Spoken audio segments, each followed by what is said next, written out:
Villa yang ada di Zoom dan juga yang ada di channel Zulfikar Official, Zulkifli M. Abbas, dan channel-channel pendukung yang lain, Yan YCC dan juga Erlinda YCC, penegak Islam, Basin Channel, dan juga channel-channel yang lain. Terima kasih untuk atensi kalian yang selalu setia mengikuti channel-channel kita di YCC. Baik, hari ini kita akan mengadakan sebuah diskusi yang menarik antara Mas Gary atau Pendeta Gary dengan Mas Zulkifli M. Abbas atau yang lebih dikenal dengan Mas Zuma. Dengan materi yang akan kita angkat itu ekstensi Yesus dan ekstensi Nabi Muhammad. Untuk pembukaan selama 5 menit, saya persilakan untuk Mas Zuma. Silakan Mas Zuma, 5 menit ke depan. Timer.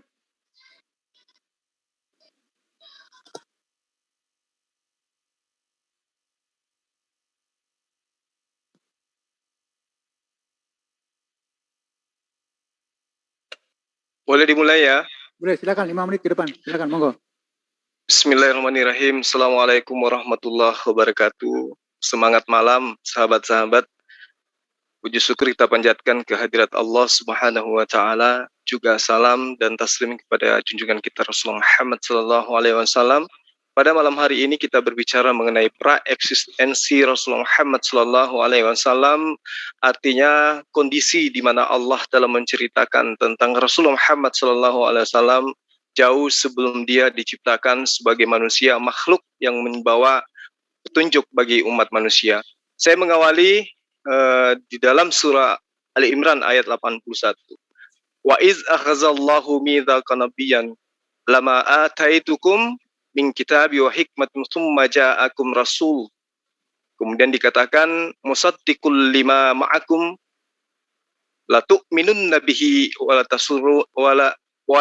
tansurunna qala aqrartum wa ahaztum ala dzalikum isra qalu aqrarna qala fashhadu ana ma'akum minasyahidin. Jadi sahabat-sahabat sekalian, di ayat ini situ dikatakan, dan ingatlah ketika Allah mengambil perjanjian para nabi. Perjanjian para nabi, sungguh apa saja yang aku berikan kepada kalian berupa kitab dan hikmah, kemudian datang kepadamu seorang rasul yang membenarkan apa yang ada pada kalian, pada nabi-nabi yang ada sebelum sang rasul ini. Niscaya kamu akan sungguh-sungguh beriman kepadanya dan menolongnya. Kemudian Allah berfirman, apakah kamu mengakui dan menerima perjanjianku terhadap yang demikian itu? Mereka para nabi-nabi ini menjawab, kami mengakui. Lalu kemudian Allah berfirman, kalau demikian saksikanlah hai para nabi dan aku bersaksi pula bersama kamu.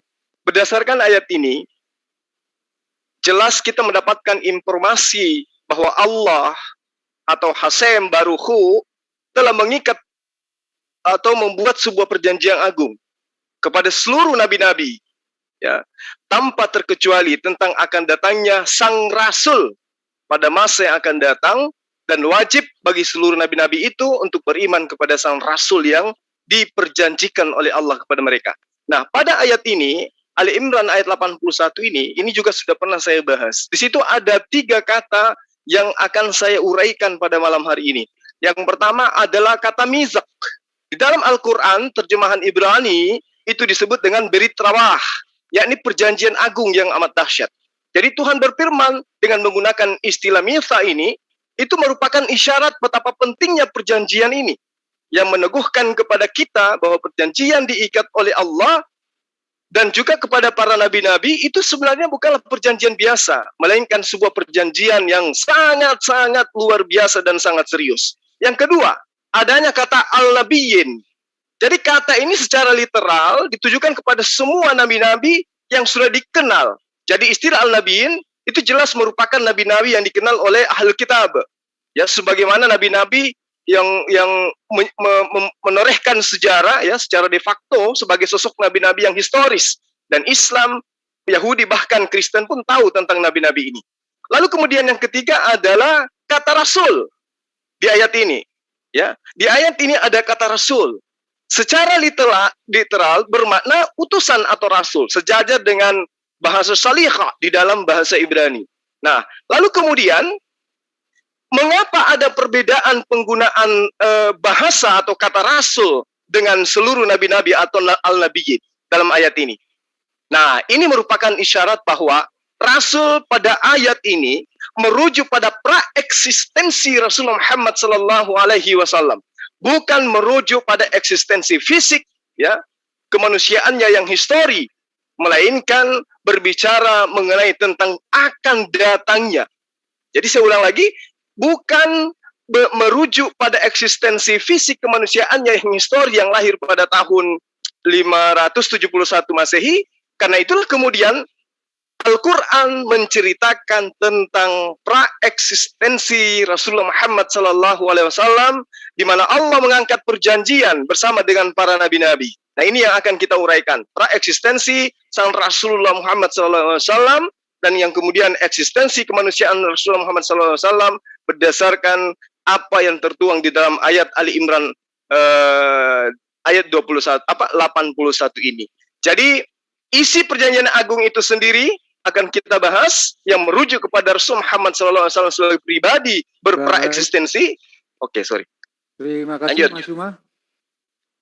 Sudah riset? Oh, sudah riset. Silakan Mas Kiri untuk opening selama 5 menit ke depan. Monggo. Ya, untuk opening ya. Pertama, judul yang diberikan di YouTube itu menjawab tantangan pendeta Gary Aceh itu tidak tepat.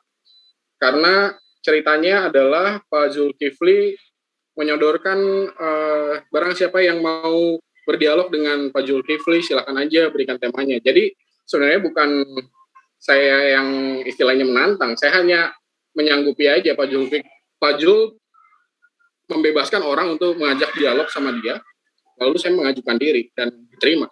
Jadi nanti tolong dikoreksi juga, itu judulnya salah, bukan menjawab tantangan. Jadi tulis aja dialog tentang praekstensi, gitu aja. Jadi yang pertama.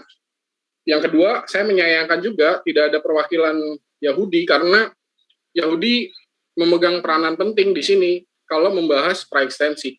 Jadi karena tidak ada Yahudi, jadi nanti saya akan berusaha menjelaskan pemahaman iman Yahudi tentang praekstensi, yang nanti Bapak dan Ibu bisa cross-check ke Saudara Valen atau Saudara Billy. Saya dialog dengan Pak Billy kemarin di CIA, dan saya kenal, Pak Billy kenal dengan saya juga. Itu yang kedua. Lalu kemudian ke materi pembahasan, paling nggak saya mau mendasarinya gini, tentang definisi. Kalau berbicara tentang praekstensi, maka yang dimaksud praekstensi adalah keberadaan sebelum dilahirkan ke dunia.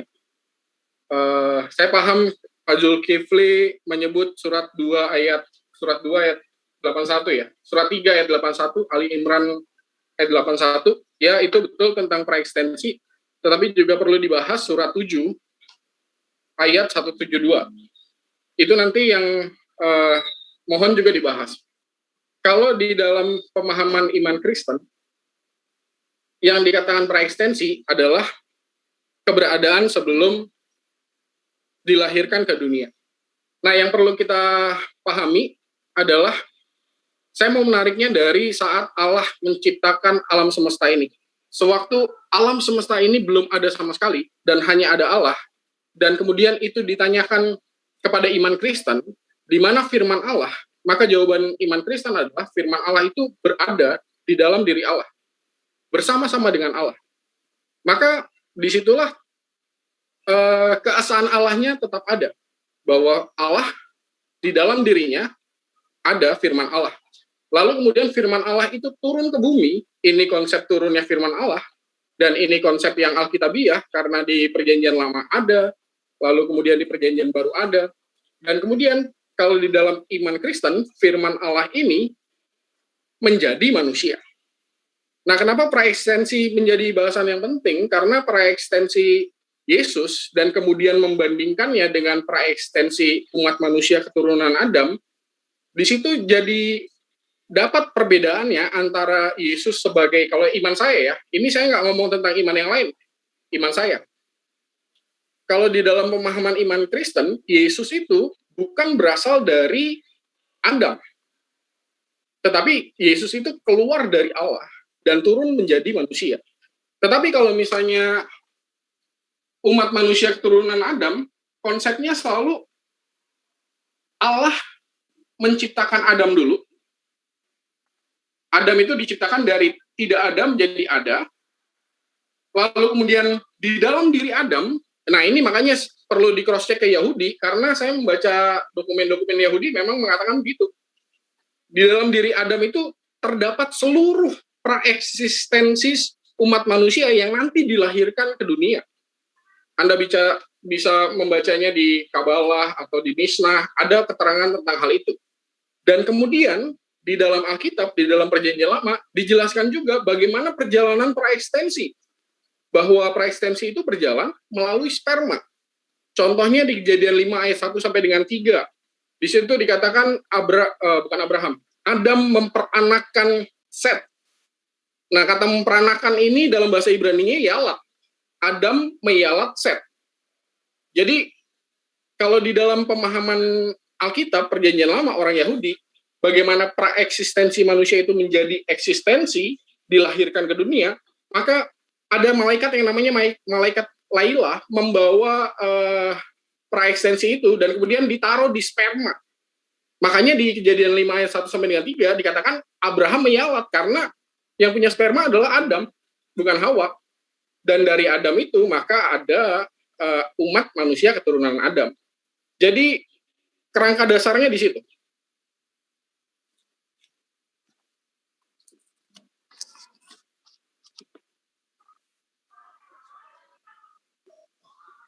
Timernya nggak jalan nih ya? Mas Yan?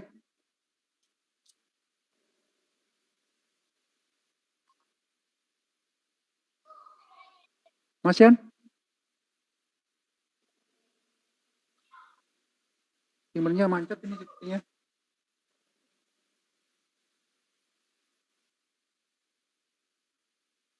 Mas Yan bisa monitor? Bentar ya, kita tunggu Mas Yan kelihatannya lost koneksi. Timer.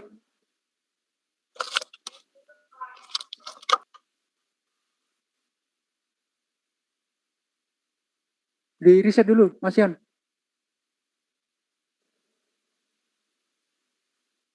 Oke, terima kasih Mas Yan. Kelihatannya tadi itu timernya agak macet ya.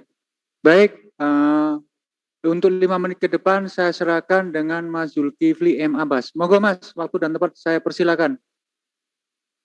Baik, jadi saya lanjut tadi ya pembahasan saya. Jadi semua nabi-nabi yang mengikat perjanjian agung ini bersama dengan Tuhan dan juga mereka berikrar ya, berjanji mengenai sang rasul sebagai isi perjanjian yang agung yang amat dahsyat itu. Nah, itulah sebabnya kemudian di dalam Al-Qur'an surah Al-Baqarah ayat 129 Timer nggak jalan lagi nih. Mas Yan? Oke, lanjut. Bagaimana kemudian Abraham kembali mengingat perjanjian agung itu sebagai sesuatu yang sifatnya rekaman kolektif karena mereka diperjanjikan bersama-sama di masa praeksistensi.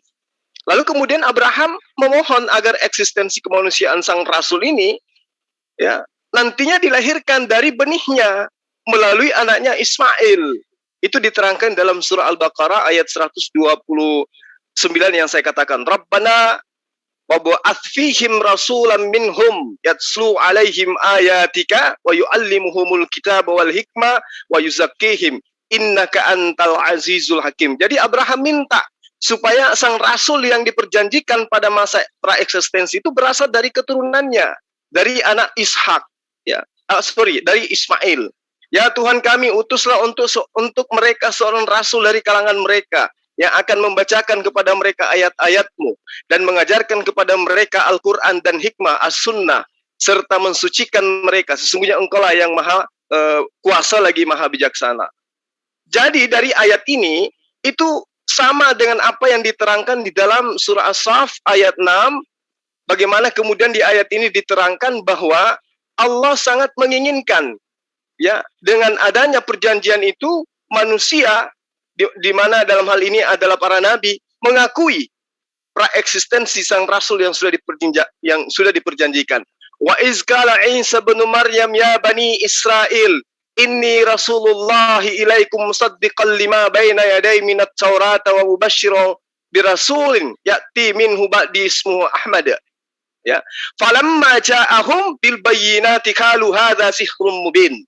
Dan ingatlah ketika Isa atau kemudian teman-teman kenal dengan nama Yesus, itu berkata, "Hai Bani Israel, sesungguhnya aku ini adalah utusan Allah kepadamu yang membenarkan kitab-kitab sebelum aku, yaitu Taurat, dan memberi kabar gembira dengan datangnya seorang rasul yang akan datang sesudahku, yang namanya adalah Ahmad atau Muhammad." Maka tatkala sang rasul itu datang kepada mereka dengan membawa bukti-bukti yang nyata, mereka berkata, inilah sihir yang nyata. Jadi jelas sekali, Yesus juga mengingatkan, Abraham juga mengingatkan, bagaimana kemudian perjanjian agung ini, ya, sehingga dia menyatakan kalimat yang hampir sama dengan apa yang diucapkan oleh nabi-nabi sebelum dia. Maksud saya, Yesus mengucapkan sebuah perkataan, minta kepada Allah, menyatakan kepada Allah dan juga kaumnya, begitu juga Abraham, tentang datangnya seorang rasul yang diperjanjikan di dalam Ali Imran ayat 81 yang saya bacakan tadi.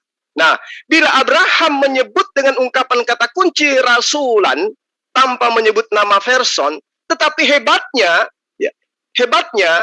tugas agung yang eksklusif kemudian dari sang person yang dimaksud, yakni wa yuzakkihim, ya, yang bermakna dan penghapus dosa mereka atau dan yang membersihkan dosa mereka dan mensucikan dosa mereka, maka Yesus justru menyebut dengan ungkapan kata kunci rasulan sekaligus menyebut namanya. Abraham masih mengatakan rasulan tanpa menyebut person, tapi Nabi di ujung dari setelah datangnya Rasulullah Muhammad SAW sebagai khatan nabiyyin, justru mengatakan namanya sekaligus mengatakan rasulan, yakni ba'dismu Ahmad. Jadi jelas sekali, meskipun kemudian Yesus tidak menyebutkan tugas agung, ya, yang eksklusif dari sang rasul ini, namun Abraham jauh lebih menekankan kembali tentang tugas pokok daripada sang rasulan. Jadi dua nabi ini menekankan tentang perjanjian kekal Allah kepada nabi-nabi akan datangnya sang rasul. Ya, ini yang perlu saya pahamkan. Yesus tidak menyebutkan tugas agung yang eksklusif dari sang rasul. Abraham tidak menyebut nama sang rasul, sedangkan Yesus menyebut nama sang rasul tersebut. Ini merupakan bukti konkret bahwa Abraham dan Yesus sebenarnya mengenal praeksistensi Rasulullah Muhammad SAW sebelum kelahirannya, sebelum eksistensinya sebagai manusia. Ini yang perlu saya pahamkan kepada sahabat-sahabat. Jadi ketika tadi ada yang mengatakan tidak ada praeksistensi, alhamdulillah, ya, Al-Quran menerangkan begitu tegas. Bahkan kalau kita ingin lebih jauh, di dalam Yohanes 1 ayat 27, kisah para rasul 7 ayat 37, kisah 3:22 sampai ayat 23, semua bercerita tentang sang Rasul Muhammad Sallallahu Alaihi Wasallam. Silakan. Terima kasih Mas Yuma. Silakan Mas Geri. Di sini juga ada teman kita dari Yahudi, Mas Billy. Barangkali nanti perlu dibuat referensinya. Silakan 5 menit ke depan untuk Pendeta Geri. Monggo Mas.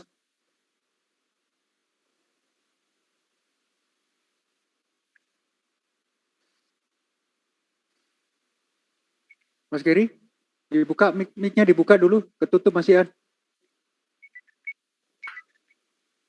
Oh iya. Shalom Pak Billy. Saya ketemu dengan Pak Billy kemarin di CIA ngebahas beberapa hal. Baik, dilanjut ya, langsung. Ya, salam. Oke, ya. Timer berjalan setelah sampean berbicara. Monggo. Saya paham dengan apa yang disampaikan oleh Pak Zul bahwa itu adalah iman Islam. Iya, saya paham kok. Pak Zul mungkin sudah membaca apa yang ditulis oleh Pak Ustadz Menahem Ali ya, karena apa yang disampaikan oleh Pak Zul itu lebih dari 50%-nya adalah apa yang ditulis oleh Pak Menahem Ali tentang konsep praeksistensi juga. Jadi saya paham bahwa Nabi Muhammad sudah Allah telah mengikat perjanjian dengan para rasul sebelum para rasul dilahirkan ke bumi. Itu konteks surat 2 ayat 81. Saya paham itu. Yang saya mau jelaskan adalah bagaimana pemahaman praekstensi itu sendiri. Kalau ngomong tentang praekstensi umat manusia keturunan Adam, itu kan berarti Allah menciptakan Adam dulu. Baru di dalam diri Adam terdapatlah seluruh praekstensi umat manusia sebelum dilahirkan ke dunia. Dan di dalam konteks Alkitab, bagaimana praekstensi itu diturunkan oleh Adam, yaitu melalui proses yang dinamakan Adam memperanakan. Adam memperanakan Set, lalu Set memperanakan siapa, lalu anaknya Set memperanakan siapa. Itu yang dikatakan di dalam bahasa Ibrani, Kejadian 5 ayat 1 sampai dengan 3, Kejadian 1, Bapak bisa lihat sendiri, itulah konsep Yawat. Karena di dalam pemahaman Yahudi, praekstensi manusia itu diciptakan dari tidak ada jadi ada. Dan sewaktu tidak ada jadi ada, itu dimulai dari Adam. Dan seluruh praekstensi manusia yang dinamakan keturunan Adam, itu dialat oleh Adam, dan dialat oleh anak-anak Adam yang laki-laki. Karena praekstensi itu diturunkan melalui sperma. Dan ini penjelasan rabi-rabi Yahudi gitu. Bapak Ibu boleh cek sendiri ke Pak Billy. Pak Billy pasti paham hal itu. Nah, jadi sewaktu iman Kristen memandang Yesus yang mengatakan, aku keluar dan datang dari Allah, lalu Yohanes 1, pada mulanya adalah firman, firman itu ada bersama-sama dengan Allah, itu jelas membedakan antara praeksistensi Yesus yang dalam iman kami dipahami sebagai prainkarnasinya dengan praekstensi manusia yang merupakan keturunan Adam. Karena ini aja perbandingannya. Di dalam iman Yahudi, malaikat itu diciptakan di hari kedua, atau ada yang mengatakan hari kelima. Tapi di bottom line-nya dikatakan bahwa itu untuk menunjukkan bahwa sewaktu Allah menciptakan segala sesuatunya di alam semesta ini, dari tidak ada semuanya, dan hanya ada Allah, itu memang nggak ada yang membantu. Maksudnya konsep keesaan Allahnya di situ. Baru mulailah Allah menciptakan air, dan dari air dijadikan seluruh alam semesta ciptaan Allah ini. Dan salah satunya adalah Adam yang diciptakan di hari ke-6. Dan waktu Adam diciptakan, Allah juga menciptakan seluruh praekstensi manusia, dan itu diletakkan di dalam diri Adam. Kalau misalnya mau cross-check ke penjelasan para rabi, bisa dilihat di Introduction to Kabbalah 5, Midrash Tanhuma Pekudei 3, itu ada penjelasannya. Dan kemudian di Legend of the Jew 1.2.22. Jadi, intinya saya sih mau mengatakan bahwa kalau misalnya mau berbicara tentang iman Kristen dan kemudian berbicara tentang praekstensi Yesus, sudah jelas di dalam iman Kristen, praekstensi Yesus dengan praeksistensi yang dikatakan umat manusia, keturunan Adam, itu sudah jelas berbeda. Karena Yesus tidak keluar dari Adam, tetapi keluar dari Allah. Berbeda. Jadi kalau bisa ditanya, sewaktu alam semesta ini tidak ada apa-apa sama sekali, dan hanya ada Allah, praeksistensi Yesus di mana? Ya di dalam diri Allah, sebagai firman Allah yang nantinya keluar dari Allah. Konsep turunnya firman Allah yang keluar dari Allah ini di Alkitab Perjanjian Lama juga ada. Jadi ini sesuatu yang perlu disampaikan tentang iman Kristen ya. Jadi perbedaannya di situ. Kalau praeksistensi manusia, keturunan Adam, itu memiliki awal. Dari mana? Awalnya ya dari Adam. Karena dari Adam lah, maka seluruh praekstensi juga diciptakan dan diturunkan melalui Yawat. Baik, terima kasih. Waktu sudah habis. Tolong ya, bagi yang tidak berkepentingan, mic-nya ditutup, biar nggak mengganggu di diskusi hari ini. Baik, 5 menit ke depan untuk Mas Juma. Silakan Mas Juma. Baik. Jadi kalau kita berbicara mengenai praeksistensi, kaitannya dengan Rasulullah Muhammad SAW, dengan Yesus, maka kita harus jujur mengakui berdasarkan iman kita. Berarti praeksistensi Rasulullah Muhammad SAW itu telah diceritakan jauh sebelum dia menjadi Rasul. Berbicara mengenai Yesus, berarti berbicara mengenai praeksistensi Tuhan datang dalam rupa manusia. Berbicara mengenai pereksistensi itu terkait dengan kitabnya agama yang lebih tua, yaitu Yudaism.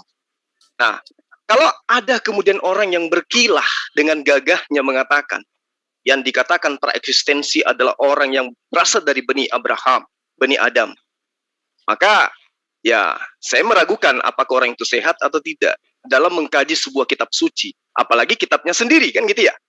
Karena jelas dikatakan di dalam Matius 1 itu sering kita mendengarkan Yesus itu sebagai anak Adam, anak Abraham. Ya, saya tidak tahu kalau ayat itu sudah berubah bunyinya saat sekarang. Kalau misalnya preeksistensi yang dimaksud Yesus itu adalah Tuhan dan seterusnya karena dia tidak berasal dari Bani Adam. Tapi faktanya ada ayat di dalam kitabnya orang Kristen itu sendiri yang mengatakan Yesus itu menurut silsilah dia adalah anak Adam. Ya, itu jelas. Lalu kemudian dia berasal dari seorang ibu bernama Maria. Dan Maria lagi-lagi adalah keturunan Adam. Kecuali kalau Maria juga bukan keturunan Adam, baru bisa dikatakan Yesus itu bukan keturunan Adam. Nah, kalau misalnya Yesus tidak berasal dari seorang laki-laki, ya, itu adalah mujizat dari Allah. Bagaimana kemudian Adam tidak berasal juga dari sperma laki-laki? Demikian juga Maria. Hawa. Hawa juga tidak berasal dari sperma laki-laki. Demikian juga Melkisedek. Melkisedek juga tidak berasal dari sperma laki-laki. Jadi kalau itu yang dianggap sebagai praeksistensi, maka harus disadari. Berbicara mengenai praeksistensi, oknum yang ada pada saat ini di hadapan kita harus berdasarkan dengan itu. Yesus dituhankan, praeksistensi Tuhan sebelum menjadi manusia itu sudah dijelaskan. Adakah di kitab sebelumnya? Kalau Rasulullah Muhammad SAW seperti yang saya terangkan tadi sudah jelas. Bagaimana kemudian Abraham meminta dengan penuh kerinduan kepada Allah agar sosok yang praeksistensi itu muncul dari Bani Abraham itu sendiri melalui anaknya Ismail. Begitu juga Yesus. Ya, Yesus juga mengenal praeksistensi Rasulullah Muhammad SAW sehingga beliau sendiri menyebutkan nama person yang ada pada sang Rasul kemudian. Yang dinubatkan kepada sang Rasul kemudian. Sang Rasul ini sebenarnya sudah ada sebelum Abraham ada. Tertuang di dalam surah Al-Baqarah ayat 129 yang saya katakan tadi. Bahwa kemudian Allah menerangkan bagaimana orang-orang yang diperjanjikan oleh Allah di dalam perjanjian Ali Imran 81 itu meminta supaya sang Rasul itu ada datang dari keturunan Abraham itu sendiri. Ya Tuhan kami, utuslah untuk mereka seorang rasul dari kalangan mereka yang membacakan kepada mereka ayat-ayat Engkau dan mengajarkan kepada mereka Al-Quran dan hikmah atau sunnah serta mensucikan mereka. Sesungguhnya Engkaulah yang maha kuasa lagi maha bijaksana. Jadi ini sangat nyata bahwa baik Abraham maupun Isa atau Yesus itu kembali mengukuhkan perjanjian Allah dalam Ali Imran 81 agar Allah kemudian mengutus sang Rasul dan tidak lain dan tidak bukan adalah Rasulullah Muhammad SAW. Pertama, kata Rasulan yang mengisyaratkan praeksistensi sang Rasul. Yang kedua, wa yuzakkihim yang artinya adalah menghapus dosa manusia dan yang mensucikan dosa mereka dan membebaskan dosa mereka. Nah, kata ini adalah fakta tekstual dalam Al-Quran, tidak pernah ditujukan kepada nabi-nabi selain daripada Rasul Muhammad SAW. Boleh dilihat di surah Al-Jumu'ah ayat 2, di situ sangat terang mengatakan bahwa Rasulullah Muhammad SAW itu dikatakan dialah yang mengutus kepada kaum yang buta huruf, seorang rasul di antara mereka yang membacakan ayat-ayat kepada mereka, mensucikan mereka, dan mengajarkan mereka kitab Al-Hikmah. Dan sesungguhnya mereka sebelumnya benar-benar dalam kesesatan. Huwallazi ba'atsa fil ummiyina rasulan minhum yatslu alaihim ayatihi wa yuzakkihim wa yuallimuhumul kitaba wal hikmah wa in kanu min qablu fi dalalim mubin.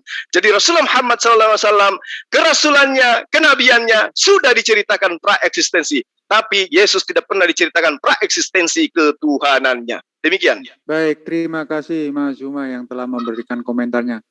Untuk netizen ataupun subscribe saya yang ada di live comment, ada sesuatu yang saya pin, tolong di situ dibantu kami ya, dibantu untuk mensubscribe channel yang sudah saya pin. Terima kasih sebelumnya teman-teman yang ada di live comment. Untuk waktu dan tempat selanjutnya saya serahkan kepada Mas Gary 5 menit ke depan. Monggo Mas. Ya. Saya paham Pak apa yang Pak Zul sampaikan tadi, dan saya menanggapinya bahwa memang itulah iman Islam. Apa yang disampaikan Pak Zul itu ya benar memang, tentang iman Islam terhadap Nabi Muhammad, perekstensinya. Kalau di iman Islam kan setahu saya perekstensi itu ya memang seperti itu. Kalau misalnya Bapak melihat penjelasan tentang surat 7. Timernya enggak jalan, Bang.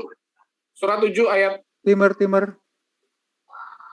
Kalau Bapak melihat penjelasan dari surat 7 ayat 172, itu dijelaskan bahwa Allah itu mengeluarkan seluruh umat manusia ya dari Adam. Dan ini bersesuaian juga dengan iman Alkitab di Perjanjian Lama, bahwa seluruh praekstensi seluruh umat manusia itu diletakkan di dalam diri Adam, yang kemudian diturunkan melalui apa? Ya melalui Adam. Dengan kata apa? Dengan kata yalat. Kejadian 5 ayat 1 sampai dengan 3. Adam meyalat Set anaknya. Lalu kemudian Set meyalat dan seterusnya anaknya. Turunnya ke laki-laki. Kenapa? Karena di dalam Alkitab itu dijelaskan bahwa praekstensi itu turun melalui sperma yang dibawa oleh malaikat Lailah. Pak Billy pasti tahu. Karena itu dijelaskan.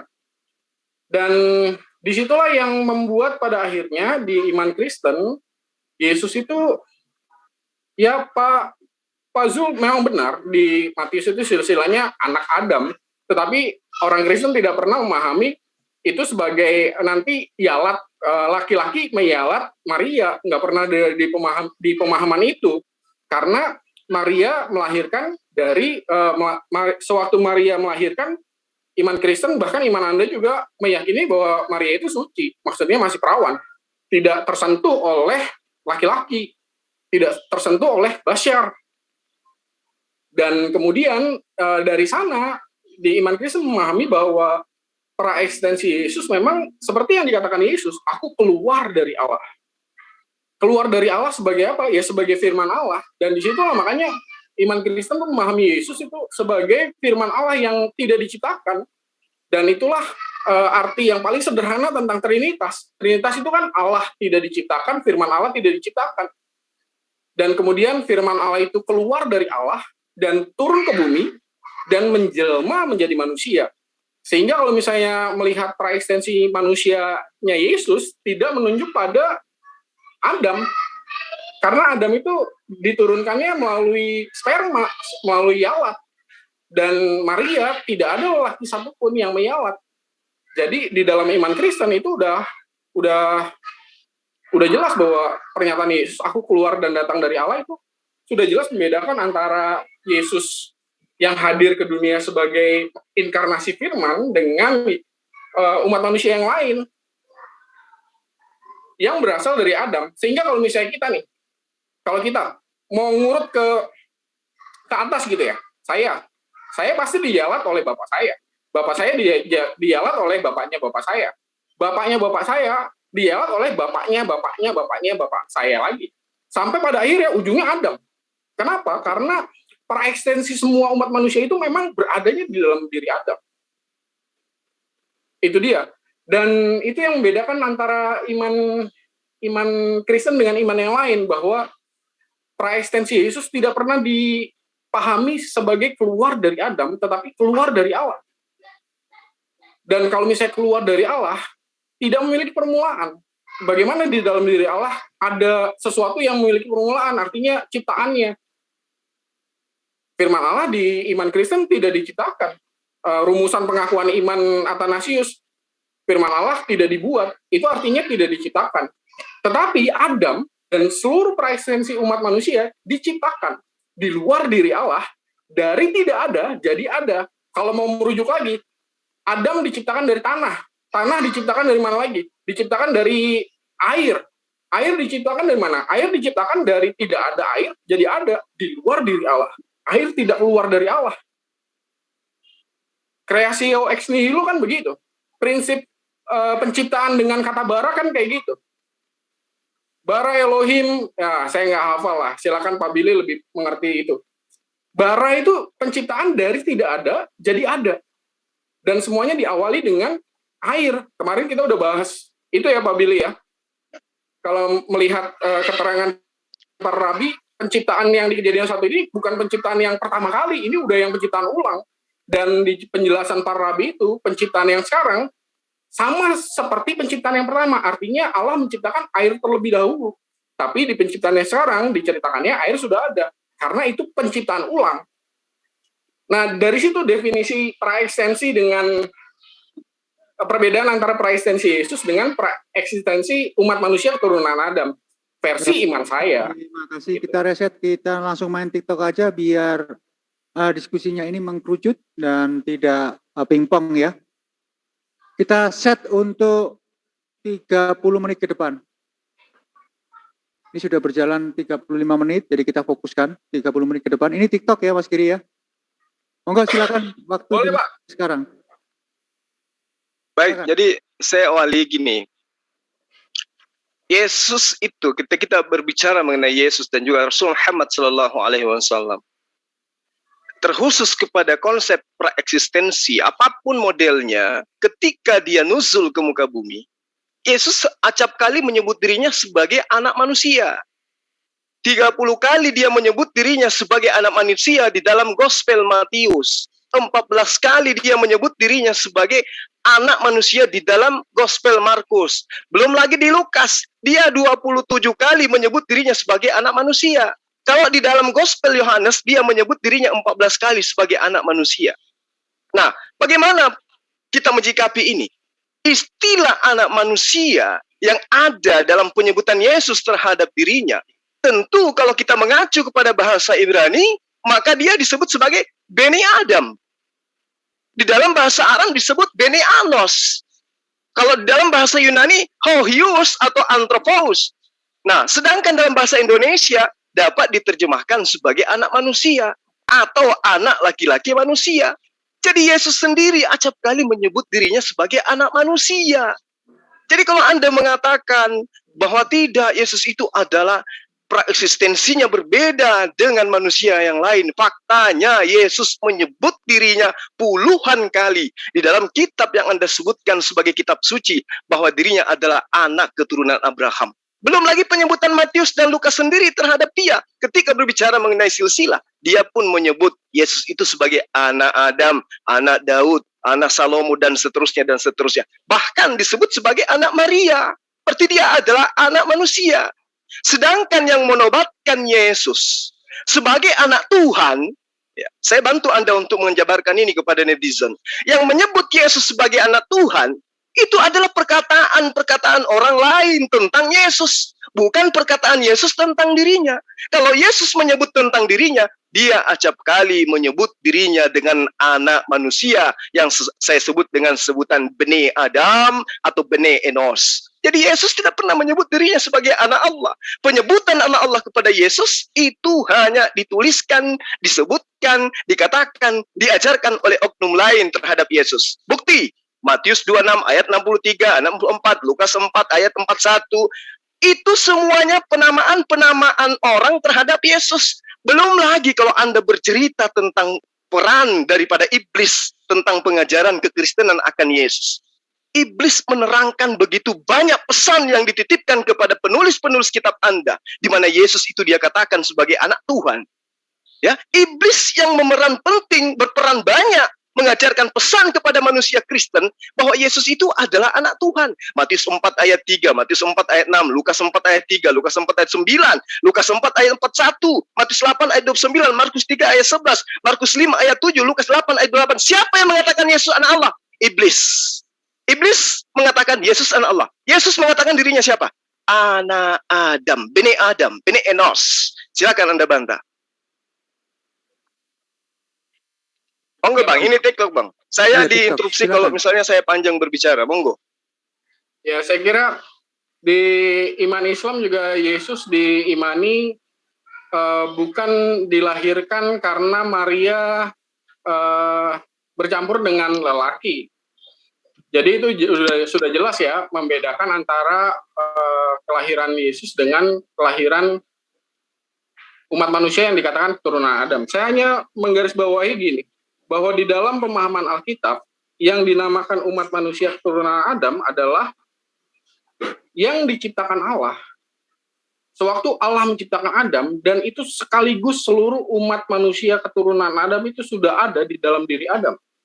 Saya nggak mau nyebut lagi sumber-sumbernya, saya udah sebut tadi. Dan itu penjelasan rabi-rabi Yahudi. Dan di dalam Alkitab dinyatakan bagaimana praeksistensi itu turun melalui yalat. Yalatnya adalah yalat lelaki, bukan yalat perempuan, Pak. Diperanakannya melalui melalui sperma laki-laki.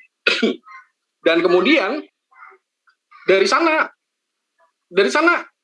orang Yahudi itu kalau misalnya mau menolak Yesus sebagai inkarnasi firman mudah sekali. Mereka akan mengatakan bahwa Maria berzina dan selesai.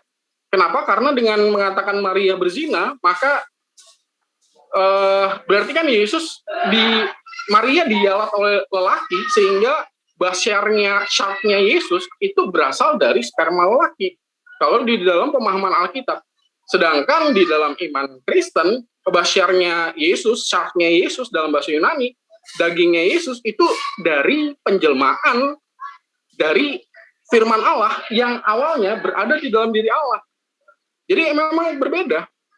Kalau di dalam iman Kristen, ya saya nggak tahu iman Islam pasti berbeda juga jawabnya. Tapi Anda bertanya tentang iman Kristen, ya saya menjelaskan gitu. Sebenarnya ada yang saya mau tanyakan ke Pak Zul ini. Anda kan hanya berdasarkan surat 3 ayat 81, dan berkali-kali saya udah bilang bahwa saya paham kok surat 381 itu. Nah, saya di pertemuan kita yang pertama kali itu yang membahas 5 tema, saya udah jelaskan bahwa di dalam iman Kristen itu praeksistensi Yesus itu tidak berada di apa yang dikatakan di surat 7 ayat 172. Karena memang kalau misalnya mengcombine dengan pemahaman Alkitab ya seperti itu. Karena sewaktu Adam diciptakan dan seluruh keberadaan umat manusia praeksistensinya itu ada di dalam diri Adam dan diturunkan melalui sperma yang dibawa oleh malaikat Lailah kalau dalam pemahaman Yahudi, ya Yesus nggak ada di situ. Bagaimana caranya Yesus ada di situ? Sedangkan malaikat Lailah itu membawanya itu melalui sperma. Karena nggak ada sperma yang pada akhirnya membentuk basyar Yesus, syaknya Yesus dalam bahasa Yunani. Nah, di dalam iman Kristen, basyarnya Yesus, Yohanes 1 ayat 14, firman itu telah menjadi syak, telah menjadi manusia, telah menjadi daging. Dan itu yang membedakan antara pemahaman iman Kristen dengan pemahaman iman yang lain. Dan cara Yahudi menolak hal itu mudah sekali. Maria zina kok dengan laki-laki, dan itu membuat Maria mendapatkan yalat dari lelaki yang pada akhirnya menghasilkan basyar Isa, syaknya Isa. Itu orang Yahudi. Tetapi orang Kristen memahaminya Maria tidak pernah berzina, dan dari mana syak Isa, dagingnya Isa, manusianya Isa? Iman Kristen menjawab dagingnya Isa itu berasal dari inkarnasi firman, Yohanes 1 ayat 1, Yohanes 1 ayat 14. Dan iman Islam menjawabnya, syaknya Yesus berasal dari firman Allah yang menciptakan. Dapat nggak perbedaannya? Kalau di iman Kristen kan firman Allah itu menjadi. Kalau di iman Islam, firman Allah itu menciptakan basyar, menciptakan dagingnya Isa jadi janin. Oke. Dan itu perbedaannya. Baik. Boleh ya, saya tanggapi ya. Langsung di counter aja, Mas. Oke, jadi gini, ketika Anda berbicara mengenai perbedaan firman antara Al-Quran dan juga Kristen, kita ambil jalan tengahnya. Ya, karena Anda mengimani kitab ini, kitabnya Bani Israel, kami pun mengimani. Di dalam Yesaya 55 ayat 11, demikianlah firmanku yang keluar dari mulutku. Ia tidak akan kembali kepadaku dengan sia-sia, tetapi ia akan melaksanakan apa yang kukehendaki dan akan berhasil dalam apa yang kusuruhkan kepadanya. Berarti semua yang diperintahkan oleh Allah untuk di mana kehendaknya itu tercipta, terkabulkan, maka itu disebut firman. Demikianlah firmanku yang keluar dari mulutku. Ia tidak akan kembali kepadaku dengan sia-sia. Jadi yang keluar dari mulutnya Allah itu bukan Yesus. Yang keluar dari mulutnya Allah itu bukan matahari. Yang keluar dari mulutnya Allah itu bukan alam semesta. Tetapi firman, perkataan Allah ketika dia hendak menjadikan sesuatu, terlontar keluar dari mulutnya. Nah, bagaimana dengan Yesus? Kalau Anda ingin paham lebih jauh, Silakan Anda baca kitab Anda. Lukas 1 ayat 26 sampai ayat 38 di situ sangat jelas kok. Bagaimana kemudian Gabriel datang kepada Maria. Sesungguhnya engkau akan mengandung dan akan melahirkan. Apa yang dilahirkan? Seorang anak laki-laki. Seorang anak laki-laki. 3 kata ini harusnya membuat orang luar sana itu sadar gitu loh. Seorang, Tuhan itu bukan orang. Anak, Tuhan itu bukan anak. Laki-laki, Tuhan bukan laki-laki. Dan hendaklah engkau menamai anak itu dengan nama Yesus. Ia akan menjadi besar. Tuhan tidak pernah dari kecil, besar, dan menjadi besar. Itu bukan Tuhan. Dan akan disebut sebagai anak Allah. Nah, ini siapa yang mengatakan ini? Yang mengatakan ini adalah Lukas. Lagi-lagi bukan Yesus. Kalau Yesus jelas dia menamai dirinya sebagai anak manusia. Ya, anak manusia. Dan Tuhan Allah akan mengaruniakan kepadanya tahta Daud pada leluhurnya. Nah, ini sudah bohong di sini. Mohon maaf saya harus katakan ini. Karena kenapa? Keturunan Yoyakim itu tidak akan lagi ada yang duduk dalam tahta Daud. Ini bisa kita bahas nanti di tempat yang lain. Dan dia akan menjadi raja atas kaum keturunan Yakub sampai selama-lamanya. Ini juga dusta. Karena dia tidak pernah sehari pun menjadi raja bagi keturunan Yakub. Dan kerajaannya tidak akan berkesudahan. Ini hanya menjiplak dari kitabnya orang lain bercerita tentang Yesaya. Yesaya 7, Yesaya 2, Yesaya 6 yang diambil ini. Ini hanya Lukas menceritakan tentang itu. Tapi yang ingin saya sampaikan kepada Anda di sini, apa yang kemudian Anda sebut sebagai Yesus itu bukan sebagai keturunan Adam, karena dia tidak berasal dari sperma, itu sudah terbantahkan dengan kitab Anda sendiri. Sesungguhnya engkau akan mengandung dan akan melahirkan seorang laki-laki. Itu sudah terbantahkan. Kita convert dengan Yesaya 55 ayat 11. Apa yang keluar dari mulutku tidak akan kembali. Jadi ketika saya memerintahkan Jibril datang kepada Maria, sampaikan, saya mau Maria hamil.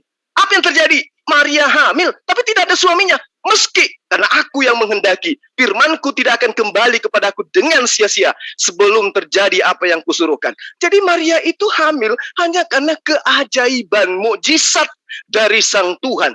Apa buktinya? Ketika Yesus telah menjadi manusia, lahir dia, bayi, seorang manusia yang tidak berdaya. Anak-anak disuapin, ditetein, diajar berjalan. Kemudian besar, mengajarkan menjadi rabi kepada Bani Israel. Lalu setelah menjadi rabi, apa yang dikatakan?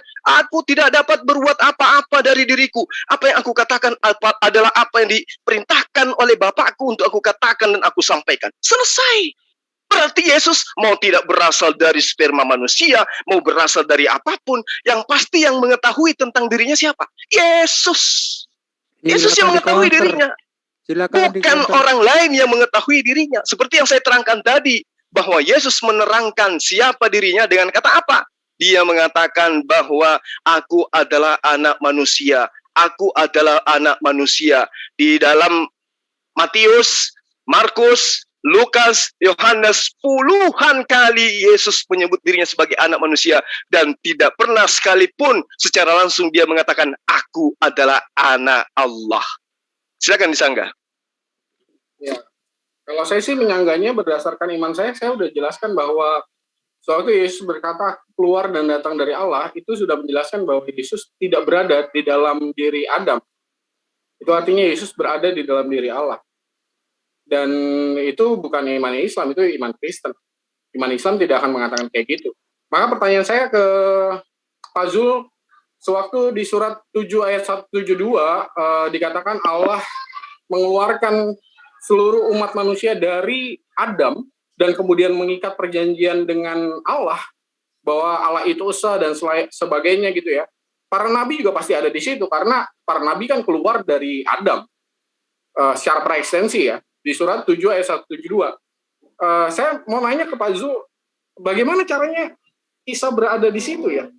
Karena kan kalau misalnya preekstensi umat manusia keturunan Adam itu kan kalau di pemahaman iman kami di Alkitab itu turunnya melalui Yalat, melalui sperma. Yalat, Adam Yalat ini, kemudian anaknya Adam Yalat ini gitu. Dan itu laki-laki semua. Karena memang diturunkannya melalui sperma. Kalau penjelasan iman kami gitu. Dan kalau misalnya ke Nabi Muhammad berdasarkan 7 ayat 172, saya mengerti juga karena memang garisnya itu jelas dari sampai ke Adam. Tetapi untuk Yesus, karena memang Maria nggak ada yang lelaki yang menyalat Maria. Dan kemudian Yesus menegaskan bahwa di dalam Alkitab Yohanes 8 ayat 42, aku keluar dan datang dari Allah. Bukan dari Adam, keluar dan datang dari Allah. Artinya secara ekstensi, dia ada bersama-sama dengan Allah. Artinya tidak memiliki permulaan, karena Allah tidak memiliki permulaan. Jadi di situ letak perbedaan besarnya antara iman Kristen dengan iman Islam. Kalau Anda berkali-kali tentang Yesus anak manusia, iya Yesus mengatakan anak manusia, tetapi tidak pernah Yesus dikatakan bahwa Yesus itu, Maria itu dialat oleh lelaki. Ya, kalau yang itu Bang, umat Islam pun mengakui Maria itu adalah wanita suci. Itu betul, itu nggak masalah. Nah, kaitannya dengan apa yang Anda katakan tadi. Bagaimana kemudian Nabi Isa ada pada saat itu? Di dalam Al-Quran surah Al-Baqarah ayat 30. Wa iz qala rabbuka lil malaikati inni ja'ilun fil ardi khalifah. Qalu ataj'alu fiha may yufsidu fiha wa yasfiku ad-dima wa nahnu nusabbihu bihamdika wa nuqaddisu lak qala inni a'lamu ma la ta'lamun. Malaikat protes ketika Allah ingin menciptakan khalifah Adam. Wahai malaikat, aku akan menciptakan manusia untuk mengisi bumi. Seorang khalifah bernama Adam. Malaikat kemudian mengatakan apa? Ya. Apakah engkau hendak menjadikan manusia yang nantinya akan merusak dan melakukan pertumpahan darah di sana? Padahal kami ini malaikat-malaikatmu. Kami sudah bertasbih memujimu dan mensucikan namamu di setiap saat. Kemudian Allah menjawab apa? Qalu inni a'lamu ma la ta'lamun. Sesungguhnya aku inilah sang pencipta alam semesta, lebih mengetahui apa yang kalian tidak ketahui. Surah Al-Baqarah, itu jelas. Nah, bagaimana kemudian dengan Nabi Isa? Apakah dia adalah keturunan Adam? Apakah dia bukan keturunan Adam? Hanya oleh karena dia tidak berasal dari sperma. Hanya karena ibunya hamil tanpa sperma gitu. Itu dijawab oleh kitab Anda sendiri. Di dalam Yohanes 8 ayat 23. Lalu ia berkata kepada mereka, kamu berasal dari bawah, aku dari atas, kamu dari dunia ini, aku bukan dari dunia ini. Itu kata Yesus. Maksud ayat ini adalah kata di atas bukan berarti Yesus memang benar-benar bukan dari dunia. Jika Anda cermat, cerdas, pandai, pintar, bisa melihat konteks daripada pernyataan Yohanes 8 ayat 23 ini, maka akan jelas bahwa maksud Yesus di situ adalah ajaran yang dibawanya bukan ajaran seperti ajaran Paulus, tetapi ajaran yang dibawanya adalah ajaran dari Bapaknya yang ada di surga. Tidak seperti orang-orang Yahudi yang masih tidak percaya bahwa Yesus adalah Mesias yang diurapi dan dijadikan oleh Allah sebagai nabi atau utusan. Mereka lebih memilih mengerjakan ajaran-ajaran manusia yang berasal dari dunia, bukan dari Allah. Karena itulah Yesus mengatakan itu. Kalau Anda kurang jelas lagi, baca Matius 15 ayat 7, ayat 8, ayat 9. Hai orang-orang munafik, benarlah nubuat Yesaya tentang kamu. Bangsa ini memuliakan aku dengan bibirnya, padahal hatinya jauh daripada aku. Percuma mereka beribadah kepada aku, sedangkan ajaran yang mereka ajarkan adalah dari perintah manusia. Itu sebabnya Yesus menegaskan bahwa dia mati dalam dosa jika tidak mempercaya Yesus. Maksudnya dia adalah orang-orang Yahudi pada masa itu. Dan masih melakukan penyimpangan terhadap ajaran Allah, maka mereka semua akan mati dalam dosa. Berbeda dengan murid-murid Yesus yang menuruti ajarannya. Maka Yesus juga mengatakan mereka bukan dari dunia, sama seperti Yesus. Apa buktinya? Baca Yohanes 17 ayat 14. Aku telah memberikan firman-Mu kepada mereka, dan dunia membenci mereka. Kenapa? Karena mereka bukan dari dunia, sama seperti aku bukan dari dunia. Jadi kalau Anda menuhankan Yesus berdasarkan Yohanes 8 ayat 23, aku berasal dari atas, kamu dari bawah. Ingat, Yohanes 17:14, saya sudah ajarkan kepada Anda. Aku memberikan firman-Mu kepada mereka. Siapa? Murid-murid Yesus. Bukan sempat penyembah-penyembah Yesus. Dan dunia membenci mereka. Siapa yang dibenci oleh dunia? Murid-murid Yesus dibantai oleh orang ahli kitab pada masa itu. Kenapa? Karena Yesus mengatakan, karena mereka murid-muridku juga bukan dari dunia, sama seperti aku bukan dari dunia. Kalau Yesus dianggap bukan dari dunia sehingga dia Tuhan, maka murid-muridnya Yesus juga harus Anda tuhankan karena dia juga bukan berasal dari dunia. Kata siapa? Kata Yesus. Jadi sudah sangat jelas bahwa sekali-kali Yesus itu hanyalah membahas tentang pekerjaan dan ajarannya, bukan membahas tentang pereksistensian tubuh jasmanianya. Silakan dibantah. Monggo. Saya hanya bertanya singkat aja Pak Zul. Menurut Pak Zul, di iman Pak Zul, apakah sewaktu Allah mengeluarkan seluruh umat manusia dari sulbi Adam, penjelasan surat 7 ayat 172 ya, apakah Isa ada di sana? Maksudnya sewaktu Allah mengeluarkan, Isa juga ada di sana. Di surat 7 ayat 172 itu kan digunakan kata anfusihim ya, itu jamak dari nafs. Apakah Isa ada di sana? Kalau Anda membaca dari kitab Anda, Enggak, kitab saya tanya pemahaman Anda tentang iman Anda sendiri. Ya, wa iz akhadha rabbuka min bani adama min zuhurihim zurriyatahum wa ishhadahum ala anfusihim. Di situ jelas sekali dikatakan alastu bi rabbikum qalu bala syahidna an taqulu yaumal qiyamah inna kunna an hadza ghafilun. Dan ingatlah ketika Tuhanmu mengeluarkan keturunan Adam dari sulbi mereka, dan Allah mengambil kesaksian terhadap jiwa seraya berfirman, bukankah aku ini adalah Tuhanmu? Mereka menjawab, betul, engkau Tuhan kami menjadi saksi. Kami bukan yang demikian itu. Agar di hari kiamat kamu tidak mengatakan sesungguhnya kami adalah Adam, adalah Bani Adam, adalah orang-orang yang lengah terhadap keesaan Tuhan. Apakah Isa, Yesus sudah ada di situ? Jelas, karena dia adalah keturunan anak-anak Adam. Apakah dia berasal dari sulbi? Jelas, Yesus berasal dari sulbi. Dari mana? Siapa yang melahirkan kemudian Maria? Dia punya orang tua. Dia punya ibu. Adapun Maria, ini pengecualian. Maka dari itulah Yesus diangkat sebagai rasul. Dia diangkat sebagai nabi. Makanya di dalam Al-Quran surah Maryam dikatakan, qala inni abdullah atani al-kitaba wa ja'alani nabiyyan. Siapa yang berkata seperti itu? Nabi Isa alaihissalam. Apa yang dikatakan? Sesungguhnya aku ini adalah hamba Allah. Dia memberiku Injil, Alkitab, dan dia menjadikan aku seorang nabi. Itu perkataannya. Kalau Anda mengatakan tentang Al-Quran, surah Al-Araf ayat 172, Yesus sendiri yang menjawabnya di dalam surah Maryam ayat 30.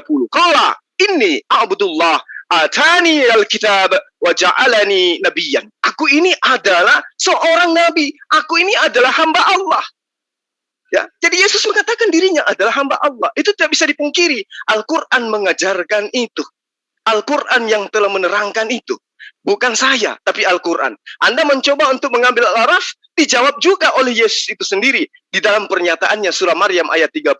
Bahwa sesungguhnya aku ini adalah utusan Allah. Aku ini adalah hamba Allah. Belum lagi ketika dia mengatakan, ya Bani Israel, ini Rasulullahi ilaikum. Ya Bani Israel, sesungguhnya aku ini adalah utusan Allah kepadamu.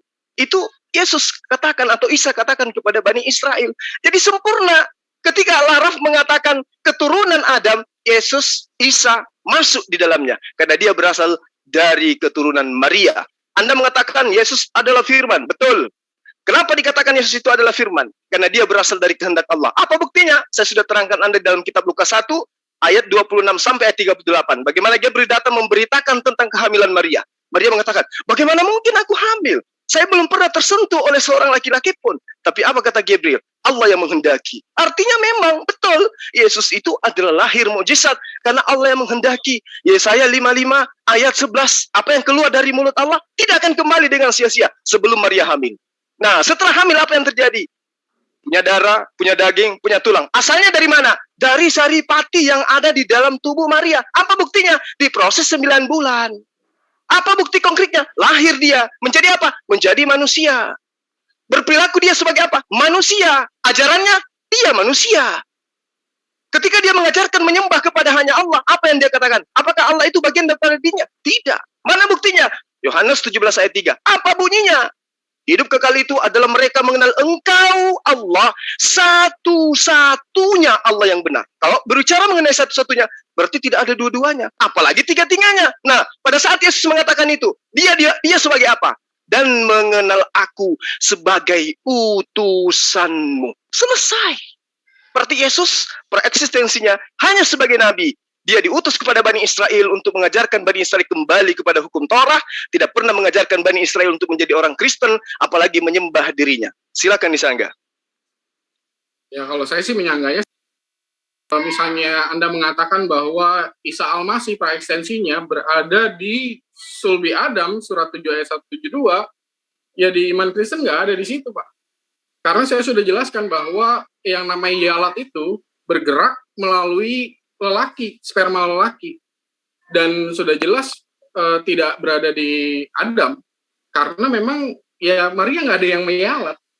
Dan itu menunjukkan bahwa Yesus sewaktu dia berkata keluar dari Allah, ya itu menunjukkan praeksistensinya, yaitu prainkarnasinya sebagai firman Allah yang keluar dari Allah.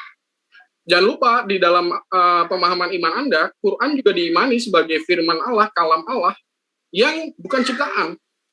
Jadi Anda tuh jangan memahami iman Kristen tuh dari pemahaman bidah. Pemahaman iman Kristen itu dari turunnya firman Allah. Allah menurunkan firman Allah. Allah bukan ciptaan. Firman Allah bukan ciptaan. Sehakikat.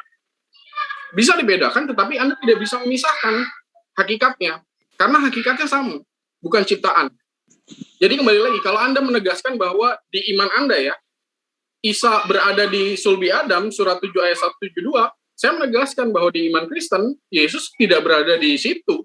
Tidak berada di dalam diri Adam.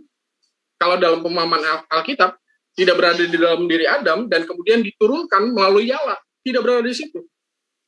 Dan Yesus sudah berkata bahwa aku keluar dan datang dari Allah. Manusia tidak keluar dan datang dari Allah. Begitu, Pak. Oke, jadi ketika Anda mengatakan secara Kristen itu menyalahi apa yang saya jelaskan, memang betul. Kristen memang tidak memahami apa yang saya jabarkan, tidak mengimani apa yang saya jelaskan. Tetapi yang saya jelaskan ini adalah konsep tatanan kebenaran mengenai Yesus. Anda mau terima, silakan. Anda tidak terima, itu hak Anda. Gak ada paksaan. Bukannya itu menjadikan Anda mengatakan bahwa Maria berzina dengan lelaki sehingga ada basyarnya Isa? Maksudnya? Ya, sewaktu Anda mengatakan bahwa Isa ada di surat 7 ayat 172, sewaktu Allah mengeluarkan seluruh umat manusia, itu tidak secara apa sih namanya, tersirat Anda mengatakan bahwa Maria ini diyalat oleh lelaki?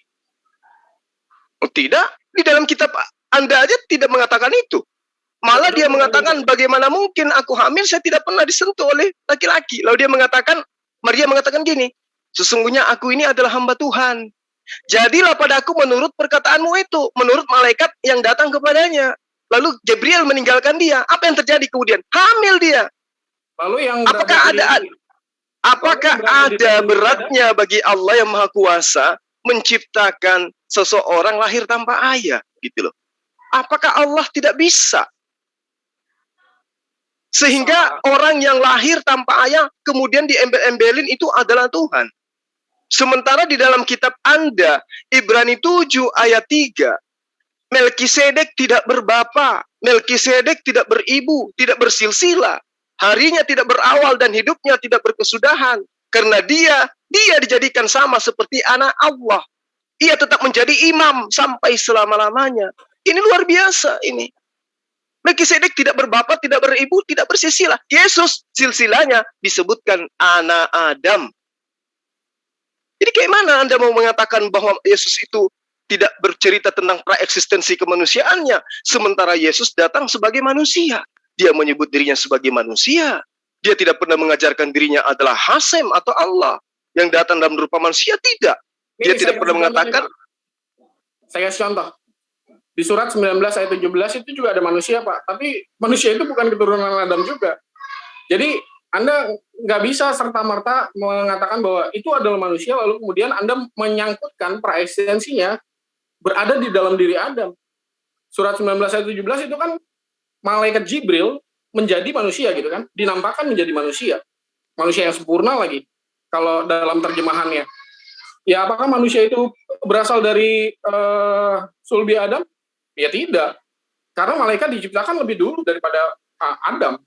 Jadi nggak bisa serta-merta sewaktu, ya ini mah beda omongan ya, kalau misalnya akidah Anda mengatakan seperti ini ya silakan, tapi kalau saya sih melihatnya bahwa tidak bisa serta-merta sewaktu ada manusia nih, terlebih sewaktu berbicara tentang iman Kristen terhadap Yesus yang sudah jelas inkarnasi, tidak bisa serta-merta dikaitkan dengan Adam. Karena apa? Karena ya itu tadi, bahwa kalau misalnya prinsipnya praekstensi itu diturunkan melalui yalat. Kejadian 5 ayat 1 sampai dengan 3, dan yalat itu bergerak melalui sperma lelaki turun kepada lelaki, turun pada lelaki, turun pada lelaki, yang kemudian pada akhirnya Maria ini nggak ada lelakinya, dan itu yang menyebabkan bahwa iman Kristen itu berpegangan pada perkataan Yesus, aku keluar dan datang dari Allah. Jadi kalau Anda ngulang-ngulang tentang anak manusia pasti dari Adam, ya enggak juga. Surat 19 ayat 17 itu manusia bukan dari Adam, Pak. Nah, sekarang ketika Anda mengatakan laki-laki datang menjelma, malaikat datang menjelma menjadi laki-laki di hadapan Maria. Pertanyaan saya, laki-laki ini dilahirkan oleh siapa? Siapa nama bapaknya?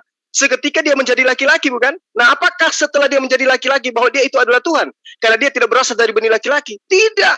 Malaikat bisa berubah menjadi laki-laki tanpa ada sulbi, tanpa ada pancaran dari Abraham, dari Adam. Begitu juga Yesus, dia bisa menjadi laki-laki yang tadinya hanya roh. Baik, sepertinya nih sudah mulai seru ini ya. Sayang waktunya ini masih kurang. Kita tambah 20 menit ke depan ya untuk Mas Yul. Boleh, Pak. Nanti saya minta pandangan dari Pak Billy ya terhadap boleh. iman Yahudi bagaimana tentang praekstensi ini. Sebelum waktu kalian cross check tentang apa yang saya 20 katakan. menit aja. Mas Billy bisa menanggapi sepatah dua kata? Mas Billy? Ya, jadi yang saya tanggapi adalah pertama, Tuhan itu, Hashem itu bukan manusia, itu udah pasti itu. Nah, kedua adalah Hashem menciptakan langit dan bumi itu sendiri dengan kata bara Elohim. Bara itu adalah kata kerja tunggal, jamaknya boru. Jadi dia di situ betul-betul sendiri. Baru di hari kedua nanti diciptakan malaikat, termasuk setan dan juga Gehinom di situ, atau neraka. Nah, kalau firman, jadi gini, firman itu adalah rangkaian kata. Rangkaian kata adalah suku kata. Langsung to the point aja, Pak, tentang praekstensi di dalam pemahaman Alkitab di PL bagaimana? Ya, ada di dalam pemahaman kami ada, tapi firman itu diciptakan, bukan firman itu adalah Allahnya, tidak ada yang setara dengan Hashem, bahkan firmannya tidak setara dengan dia. Dikatakan Efes Zulato, tidak ada satupun yang di sampingnya yang sejajar dengan dia. Gitu. Jadi nggak ada konsep firman jadi manusia atau sudah ada sebelum Tuhan itu ada, gitu. Atau sejajar dengan Tuhan, gitu. Jadi firman itu tidak sejajar dengan Tuhan, itu adalah teknik berbicara, menyampaikan sesuatu kepada manusia dengan bahasa manusia, gitu aja. Penjelasan tentang praekstensi seluruh umat manusia di dalam diri Adam, bagaimana perjalanannya? Oh, jelas. Semua kita adalah satu nesamah dengan Adam. Satu nesamah dengan Adam. Jiwanya satu, terbelah menjadi biliaran. Ya, dan itu diletakkan di dalam diri Adam. Kenapa? Dan itu ada di dalam diri Adam. Saya baca di dalam PQD 3. Iya, ada di dalam diri Adam. Jadi lalu bagaimana caranya diturunkan? Diturunkan apanya? Ya, maksudnya dari Adam itu sehingga nanti misalnya Nuh lahir ke dunia itu bagaimana perjalanan praekstensi manusia yang sudah diciptakan saat Adam diciptakan? Jadi gini, jadi pada Adam diciptakan, Adam kan satu, nefasnya satu ya, itu nefasnya satu, baru tadi ya kamu bilang yulat ya, jadi satu ke bawah sampai dengan sekarang kita semua satu nefes itu, satu jiwa dengan Adam. Nah, makanya satu surat 4 ayat 1 kan sama. Ya makanya kalau Yesus tadi bilang aku anak manusia, benar, karena manusia dalam bahasa Ibrani-nya Adam. Jadi kalau dia bilang aku anak Adam, ya benar. Gitu. Karena manusia dalam bahasa Ibrani Adam. Bagaimana caranya? Nggak ada yang ngialat kok. Kenapa? Bagaimana caranya nggak ada yang ngialat? Iya kan tadi kan Yesus mengatakan secara textual proof. Ya, ini kan kita ngomong textual proof. Kalau iman terserah gitu. Tapi kalau textual proof di dalam PB dikatakan dia anak Adam gitu. Di dalam pemahaman iman Yahudi, Maria dicampuri oleh laki-laki atau enggak? Oh, kalau Taurat Yesus, menurut Taurat Yesus, tapi Taurat Yesus itu bukan sumber yang dipelajarin di Yesifas. Tapi Taurat Yesus mengatakan kalau dia adalah anak dari Pandera. Maksudnya Maria punya maaf sebelum dilanjut tolong background gitarnya itu dijauhkan ya. Ini nanti kena copyright nanti. Tolong Mas Billy. Iya. Bang Billy saya boleh nanya nggak Bang Billy? Ya boleh. Kan di Kejadian 18 itu kita mengkaji dan mempelajari udah lama ya, udah bertahun ya. Bagaimana kemudian tiba-tiba ada sosok laki-laki yang ditengarai 3 orang yang muncul di hadapan Abraham. Yang saya ingin tahu, apakah laki-laki ini lahir dari seorang wanita dan seorang laki-laki sehingga dia tercipta jadi laki-laki yang datang kepada Abraham? Tentu tidak. Jadi malaikat itu menurut sumber kami bisa berubah menjadi 2 bentuk saja. Pertama menjadi manusia dan juga menjadi angin. Malaikat. Berarti jadi, tanpa adanya persetubuhan antara laki perempuan, tiba-tiba saja ada laki-laki 3 orang gitu ya? Oh iya. Bisa. Berarti Allah Maha Kuasa dong ya? Hasim Maha Kuasa ya? Menciptakan manusia 3 tanpa ayah tanpa ibu, bisa ya? Iya, bisa. Selosana sih. Nah, kalau Hasim bisa nggak? Hanya karena sel telur wanita, bisa nggak dia menciptakan seorang manusia? Ya pasti bisa lah. Oh iya, udah itu aja Bang Billy. Thank you. Tidak ada yang tidak bisa ya. Kalau firman Allah yang disebut ruh itu menjadi manusia bisa nggak? Kenapa? Timer dijalankan dong. Kalau firman Allah yang disebut ruh itu menjadi manusia bisa nggak? Firman Allah yang disebut ruh menjadi ruh. Nah, firman Allah kok ruah? udah beda lagi tuh. Kan firman Allah nggak. Kalau di salah satu pemahaman Alkitab, firman Allah itu disebutnya ruah. Anda bisa baca di mana? Ayat 11 ayat 4. Di mana ruah? Firman itu ruah. Yesaya 11 ayat 4. Ruah itu artinya semangat, bisa. Ruah itu bukan roh yang gentayangan kayak apa? Kayak hantu gitu gentayangan, bukan begitu ruah. Coba dilihat Yesaya 11 ayat 4. Di situ juga ada Bang Valen tuh, barangkali bisa menambahkan sepatah 2 kata. Gimana? Ada Mas Valen juga itu. Oke.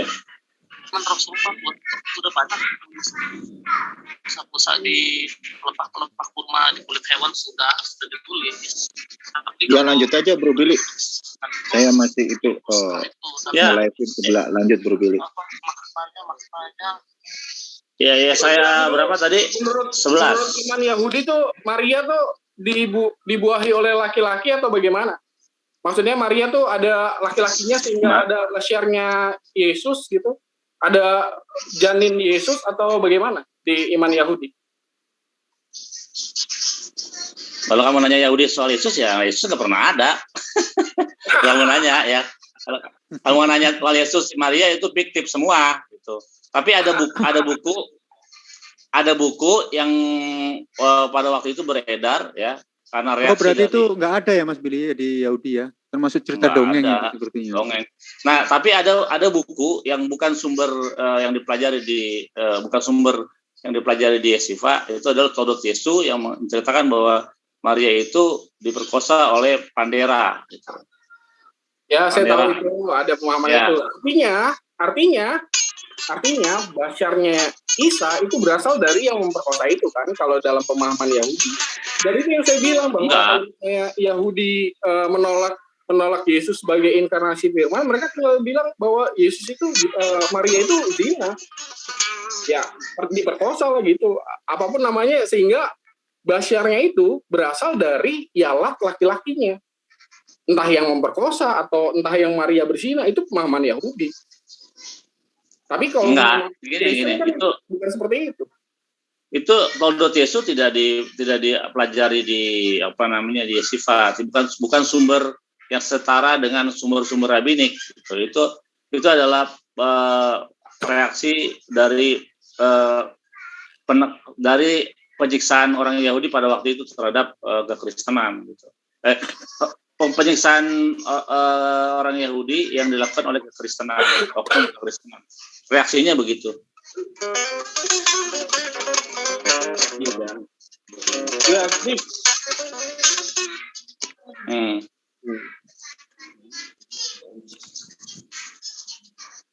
Ya, jadi kalau misalnya tanya ke Yahudi itu harusnya dijelaskan bahwa pemahaman tentang praeksistensi itu ya seperti yang saya jelaskan, karena data-data rabiniknya soalnya saya punya. Tapi saya kira sudah jelas ya itu teman Yahudi nggak mengakui Yesus, itu sudah jelas itu dari pernyataan Bang Billy tadi. Cuma ada sebuah buku yang mengatakan Isa itu diperkosa, begitu Bang Billy ya? Iya. Jadi saya kira sudah cukup itu dari Mas Billy ya. Langsung beralih ke Mas Juma aja. Barangkali ada yang mau tambahin Mas Juma? Ya, saya hanya ingin mengatakan bahwa ketika kita berbicara mengenai praeksistensi, baik Rasulullah Muhammad SAW maupun Yesus sendiri, maka kita harus menganalisa, menyampaikan, lalu kemudian menyambungkan, mengaitkan gitu loh. Bercerita mengenai apa yang diceritakan tentang praeksistensi dan setelah eksistensinya oknum-oknum yang kita bicarakan. Pada malam hari ini saya belum menemukan adanya penjabaran dari sosok pendeta ya, Pak Geri ya, Bang Geri, yang menceritakan tentang praeksistensi Yesus. Dia hanya bercerita tentang Yesus itu tidak berasal dari sperma laki-laki. Hanya itu saja. Dan menghindari ajaran-ajaran Yesus sendiri di dalam kitabnya yang mengatakan kepada Bani Israel bahwa dia itu adalah anak manusia. Anak manusia. Seperti yang saya terangkan tadi. Tidak ada satupun perkataan Yesus yang mengatakan dirinya adalah anak Allah. Ya, tidak ada. Dia senantiasa mengatakan dirinya adalah anak manusia. Di dalam Markus 14 kali dia sebut itu. Di dalam Lukas dia katakan 27 kali. Yang paling banyak di dalam Matius dia mengatakan sebanyak 30 kali. Dia adalah anak manusia. Berarti dia adalah anak Eden. Dia adalah anak Adam. Ya. Ben Adam. Berarti dia adalah anak manusia. Itu tidak bisa terbantahkan. Bahkan Lukas, Matius juga menceritakan silsilah Yesus sendiri dengan mendahuluinya dengan berkata, Yesus adalah anak Adam. Udah selesai. Nah, praeksistensinya mana? Kalau Yesus itu adalah Tuhan, berarti Yesus itu adalah Hasem. Dia itu adalah Allah yang maha tinggi lagi maha suci. Nah, mana dalilnya? Bagaimana cara menjelaskannya? Bahwa Yesus itu tadinya adalah Hasem. Tidak ada iman Kristen mengatakan bahwa Yesus itu adalah Hasem. Yang dikatakan oleh iman Kristen adalah Yesus itu adalah firman Allah yang diutus oleh Allah yang bertahta di singgasana itu, di Mazmur dikatakan gitu. Ya beda sekte berarti, beda sekte. Sekte Kristen menyatakan beberapa ya Yesus adalah Hasem. Adalah Hasem, betul. Saya berdasarkan pada pengakuan iman Athanasius. Jadi kalau misalnya Anda katakan beda sekte, sekte itu pengakuan imannya bagaimana? Kalau Anda baca pengakuan iman Athanasius, dijelaskan di sana bahwa ya memang konsepnya gitu. Allah yang bertahta di singgasananya itu ada di Mazmur, lalu kemudian Allah yang bertahta di singgasananya itu menurunkan firman Allah. Dan firman Allah itu yang menjadi manusia. Kalau di konsep iman Anda kan firman Allah menurunkan Quran. Allahnya bukan ciptaan, Qurannya juga bukan ciptaan. Di iman Kristen Allah menurunkan firman Allah, Allahnya bukan ciptaan. Firman Allahnya bukan ciptaan. Dan firman itu menjadi manusia. Dan ngomong tentang praeksistensi manusia yang inkarnasi firman Allah ini sudah jelas bukan berasal dari apa yang ada di dalam diri Adam. Dan itu udah jelas. Karena firman Allah itu adanya di dalam diri Allah.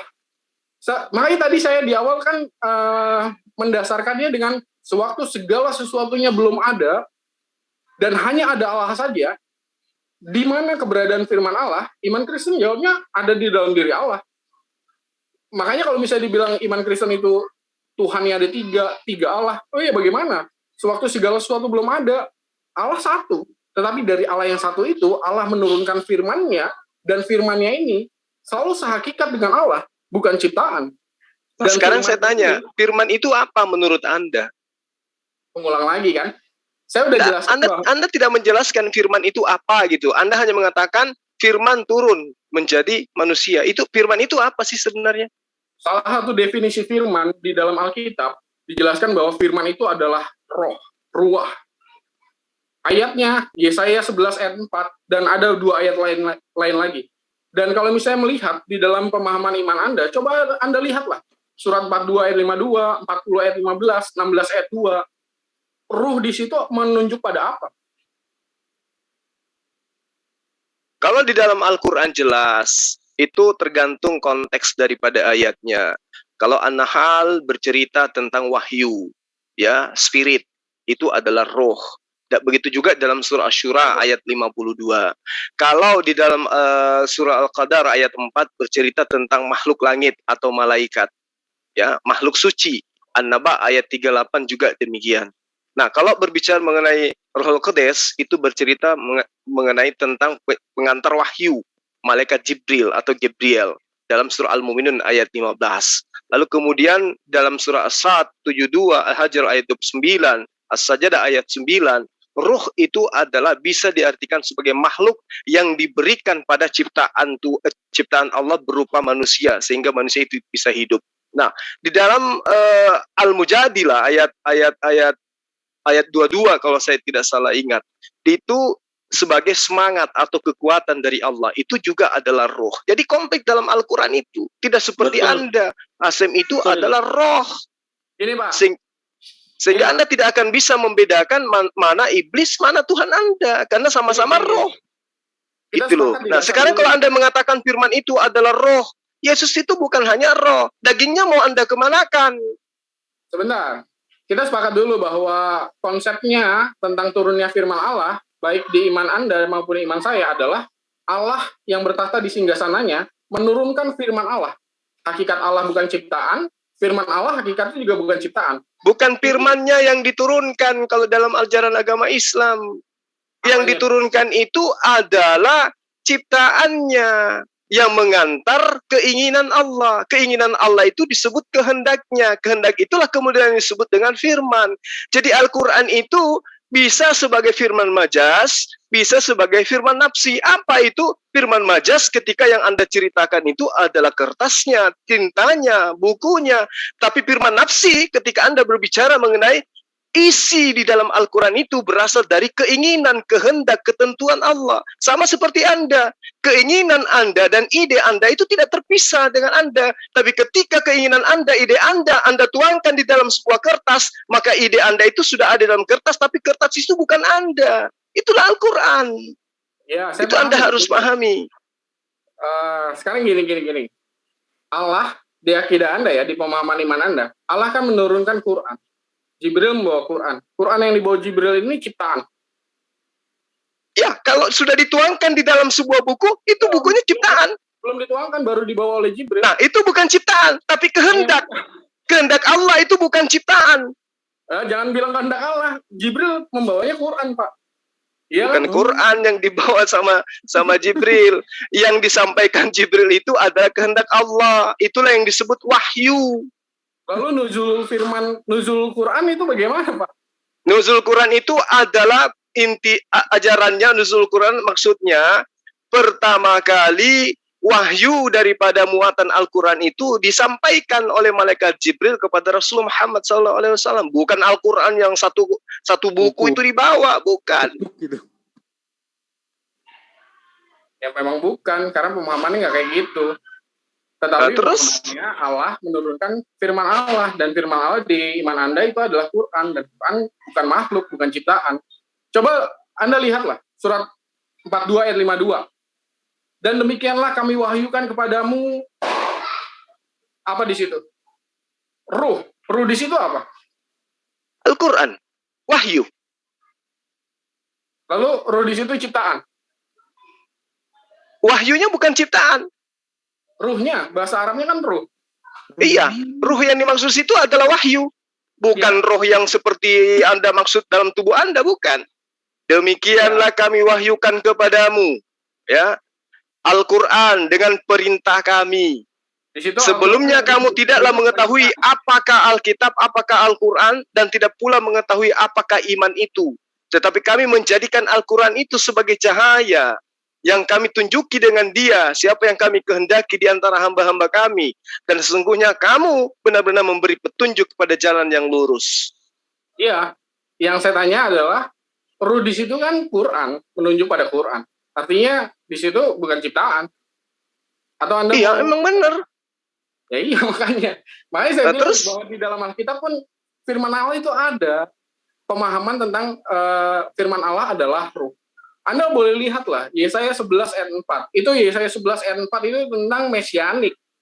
Ketika Allah meletakkan firman-Nya ke dalam Mesias, dan kemudian Mesias itu menyampaikan firman Allah, itu pakai bahasanya ruah, yang diterjemahkan nafas. Tapi kalau Anda melihat Shabbat.com, penjelasan Rabbi Yonatan, di situ dijelaskan bahwa ruah yang di situ maksudnya adalah perkataan yang keluar dari Allah. Nah, Yesus itu, apakah Yesus itu perkataan yang keluar dari mulut Allah? Oh iya, kalau di dalam iman Kristen, Yesus. Berarti Yesus keluar dari mulut Allah atau keluar dari rahim Maria? Firman Allah keluar dari Allah, Pak. Nah, terus yang keluar dari rahim Maria siapa? Kalau di dalam iman Kristen, firman Allah itu keluar dari Allah. Dan firman terus Allah, yang keluar dari rahim Maria itu siapa menurut Kristen? Sebentar, makanya gini, sebentar. Kalau di dalam iman Kristen, firman Allah keluar dari Allah. Hakikatnya firman Allah bukan ciptaan, tidak memiliki awal. Allah juga tidak memiliki awal. Dan kemudian firman Allah itu diletakkan ke dalam rahim Maria. Dan firman Allah yang tidak memiliki permulaan itu menjadi manusia. Di situ konteks iman Kristen. Tidak ada iman Kristen yang mengatakan bahwa Hasyimnya sendiri yang turun ke bumi. Jadi perkataan yang keluar dari mulut Allah itu berubah wujud gitu? Ya, menjadi. Menjadi manusia? Iya. Terus yang menjadi matahari itu apa? Nggak ada pemahaman. Nah, itu karena Anda ingin menjadikan Yesus sebagai Tuhan. Padahal sesungguhnya matahari juga itu terlontar keluar dari mulut Allah. Jadilah terang. Maka jadilah terang itu. Dari mana terang itu berasal? Dari mulut Allah. Apa itu? Perintah. Apa itu perintah? Firman. Apa itu firman? Kehendak. Jadi Yesus dan matahari tidak bisa dibedakan. Sama-sama ciptaan berasal dari firman Tuhan, kehendak Tuhan. Itu yang Anda harus pahami dengan baik. Amin. Betul. Bukan begitu, Bang Billy? Betul. Ya, betul. Saya setuju sekali. Benar itu. Jadi sebenarnya firman itu berawal adalah Hasyim. Berawal pada baik, waktu sudah habis ya tadi ya. Amin. Sudah habis, jadi diskusi kalau diteruskan ini nanti nggak bisa habis, Mas Billy. Mas Billy, kita riset dulu waktunya 5 menit. Closing statement aja, Pak. Iya, ini kita riset dulu 5 menit. Baik, nanti Mas Billy boleh closing, ikut closing juga boleh. Silakan Mas Billy, 5 menit ke depan, monggo. Iya, jadi firman itu berawal dengan bunyi berfirmanlah Tuhan. Jadi Bereshit bara Elohim samem feharet hayatowahu. Eru Elohim merakavet alpenehamim. Fayomer Elohim. Nah, baru nongol di situ. Firmanlah Tuhan. Berfirmanlah Tuhan. Baru nongol. Iya, tetap Amar kan tetap berkata. Amar itu tetap berkata, dan di dalam teks LAI pun mau berkata kan berfirman lah. Tuh, gak usah termasuk Amar Allah, bukan ciptaan. Mas Gary, ini closing statement nggak usah. Mas Billy. Ya, jadi nggak usah jauh-jauh dari dulu. Ya. Jadi LAI pun berkata berfirman lah Tuhan. Jadi firman itu baru nongol setelah Bereshit bara Elohim bla bla bla bla. Fayomer Elohim yayor fayor. Berfirman Tuhan jadilah terang. Jadi terang. Ya, jadi tadi benar, saya setuju dengan pendapat menurut saya brilian itu tadi Akhi Zuma mengatakan Yesus dan matahari itu sama, maksudnya difirmankan terus keluar gitu. Apa gimana tadi? Ciptaan. Kalau mau pakai begitu ya, kalau mau pakai terminologi gitu, karena firman Hasem itu baru nongol tadi di ayat ketiga kalau nggak salah. Masih 3 menit, Mas Billy? Ya, jadi yang saya aneh memakai sumber-sumber Judaism untuk membenarkan Yesus adalah Tuhan atau yang lainnya ya. Maksudnya saya nggak ngerti definisi ruah itu, roh itu di dalam pemikiran banyak orang Kristen itu seperti apa? Apakah seperti yang hantu melayang-layang begitu, yang kayak Casper atau gimana? Saya nggak ngerti gitu, karena ruah itu tadi bisa semangat ya, bisa angin gitu. Jadi itu juga mesti diluruskan gitu, pemahaman akan ruah. Jadi terus tadi ya udah jelas ya kalau firman Hasem itu tidak bersama-sama dengan Hasem jauh, dan bahwa firman itu adalah ciptaan terbukti dengan ngomongnya di ayat ketiga tadi, berfirmanlah Tuhan, nah baru nongol untuk kata firman. Jadi firman itu belum ada pada saat Hasem belum berfirman gitu, itu logikanya gitu. Dan sekali lagi perlu diingat ya, kita harus selalu yang mendasar yaitu bahwa Tuhan itu bukan manusia, itu udah harga mati lah, nggak bisa.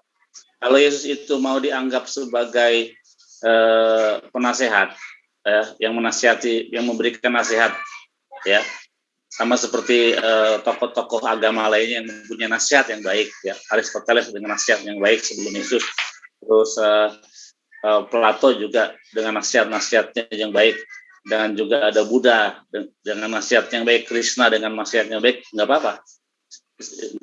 Seperti Teguh, siapa tuh motivator Teguh, apa itu nggak apa-apa. Mario Teguh nggak apa-apa, seperti itu Yesus. Nah, tapi kalau Yesus jadi Tuhan, wah itu berabe itu. Kalau Yesus sebagai Hasem atau tadi saya juga sedikit kaget bahwa ini ada yang orang Kristen tidak mengakui Yesus itu adalah Hasem. Baru bagus juga ini. Cuman saya nggak ngerti itu bagaimana. Mungkin sedikit lagi udah mencapai pencerahan total kayaknya ini. Kayaknya karena mengalami pencerahan totalnya. Coba biarkan dulu Mas Kiri. Biarkan Mas Billy menyelesaikan timurnya. Semua orang Kristen kebanyakan mengklaim kalau Yesus itu adalah Yahweh gitu, dibilang Yesus itu adalah Yahweh itu adalah Yesus gitu. Nah, baru kamu aja nih yang mengatakan bahwa Yesus itu bukan Yahweh, bukan YHWH. Ya, baru Yesus kamu itu jadi adalah firman YHWH yang turun ke bumi.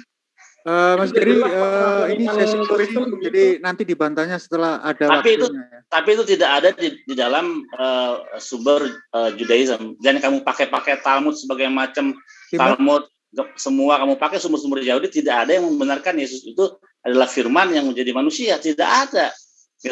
Jadi kamu bisa percaya, Anda jadi Kristen, bukan lagi jadi Yahudi. Nah, kenapa kamu pakai sumber-sumber kita? Kan aneh, kamu pakai sumber Talmud, pakai sumber Gemara, pakai sumber Midras, tapi mau di-Yesusin ya nggak bisa. Di mana ada firman menjadi manusia di dalam pelajaran Judaism? Coba di mana? Murid Yesus itu kan Yahudi, Pak. Iya, saya bukan. Mas Giri, tolong ditahan dulu. Nanti ada waktu. Tukang McDonald di Israel juga orang Yahudi. Tukang sapu di Israel juga orang Yahudi. Itu. Jadi maksudnya gini, kalau kamu memakai sumber-sumber Yahudi untuk membenarkan Yesus itu adalah Tuhan, kamu akan jadi toksik buat diri kamu itu. Maksudnya hal-hal yang kamu pelajari itu kan jadi racun buat kamu gitu. Karena itu nggak nyambung dengan kekristenan, ya. Midras, Talmud itu nggak nyambung dengan kekristenan, terutama dalam menuhankan Yesus. Nah, makanya kalau kamu mengatakan Yesus itu bukan Hasem, udah benar itu, udah benar. Nah, kalau firman Yesus itu adalah firman menjadi manusia, di mana sumbernya? Di dalam Judaism, di dalam Tanakh atau tulisan-tulisan Rabbini, nggak ada. Carinya di mana? Makanya jangan mempelajari sumber-sumber Judaism untuk membenarkan Yesus adalah Tuhan. Ya, itu bisa, atau Yesus adalah firman yang menjadi manusia, berinkarnasi lagi jadi manusia. Itu bisa jadi racun buat diri kamu sendiri. Gitu. Itu aja pesan saya, mendingan tetap kita Kristen. Baik, terima kasih penjelasannya Mas Billy, sangat bagus sekali. Silakan Mas Giri, 5 menit untuk closingnya. Ya, ini Pak Billy ini kalau di Islam ini Mu'tazilah ini. Mengatakan firman Allah itu diciptakan. Dan itu sudah sesat. Kafir di Islam itu. Jadi kalau misalnya Pak Zul kamu nggak perlu nyinggung pribadi ya. Kamu nggak perlu pribadi kalau kamu mampu. Itu kamu pribadi. Saya nggak menyinggung pribadi. Maaf kalau kamu ngatain orang kafir itu udah nggak bagus itu. Nggak benar kamu itu. Gini, kan saya bilang, Anda itu kalau misalnya mengatakan firman Allah itu hanya ciptaan, kalau di Islam itu... Iya, tapi menurut saya sih, Mas Gary tidak bisa itu membanding-bandingkan ataupun memasukkan Mas Billy ke ajaran orang lain. Atau menganalogikan, itu kurang bijak saya kira itu. Ya udah, oke, saya cabut deh yang itu. Ya. Lebih baik closing saja, closing sesuai dengan keimanan Anda. Sampaikan keimanan Anda. Jadi kita di sini akan melihat bagaimana toh keimanan Anda. Mas Billy sudah jelas posisinya kok. Posisinya di Yahudi. Tuh, silakan. Jadi kalau di iman Kristen sudah jelas bahwa berdasar juga pada keterangan-keterangan dalam Perjanjian Lama. Murid-murid Yesus itu orang-orang Yahudi semua. Yang menerima Yesus sebagai inkarnasi firman jadi orang Kristen, yang menolak ya tetap jadi Yahudi. Nah, saya mau mendasarkan gitu, bahwa kalau dikatakan, Pak Billy mengatakan bahwa firman Allah itu adalah ciptaan, sudah jelas iman Kristen menolak itu. Karena firman Allah berada di dalam diri Allah, dan di dalam diri Allah pasti tidak ada yang dikatakan ciptaan. Karena kalau misalnya dikatakan ciptaan, berarti di dalam diri Allah terdapat suatu ciptaannya. Dan itu tidak mungkin. Dan sewaktu Yesus mengatakan, aku keluar dan datang dari Allah, itu sudah menegaskan bahwa praeksistensi Yesus berada di dalam diri Allah yang berbeda dengan praeksistensi semua ciptaan yang lain. Praeksistensi semua ciptaan yang lain itu tidak ada. Nggak ada praeksistensinya, karena diciptakan dari tidak ada jadi ada. Adam itu diciptakan dari tidak ada jadi ada. Kalau mau merujuk kepada mulanya ya, pada mulanya kan air. Air lalu jadi tanah lalu jadi Adam. Adam lalu di dalam diri Adam itu diciptakan juga seluruh praeksistensi manusia. Nah itu udah jelas perbedaannya. Dan kemudian tadi berkali-kali menyamakan Yesus itu Hashem. Kalau Anda melihat iman Kristen yang benar, patokannya pada pengakuan iman Athanasius, sudah jelas dikatakan bahwa Yesus adalah firman Allah. Bisa dibedakan dengan Hashem, dengan Bapa, tetapi tidak bisa dipisahkan hakikatnya, karena bukan ciptaan. Dan ini menunjuk pada konsep Allah menurunkan firman Allah ke bumi. Dan kalau misalnya di iman Kristen firman Allah itu menjelma menjadi manusia, ya kalau bisa dikatakan apakah itu tidak mungkin? Ya mungkin aja, bisa aja. Kalau di dalam iman Kristen mengimani hal itu. Dan kemudian kalau misalnya melihat tentang definisi firman, saya sudah jelaskan berkali-kali. Anda boleh lihat di penjelasan di Perjanjian Lama bahwa salah satu definisi firman adalah roh.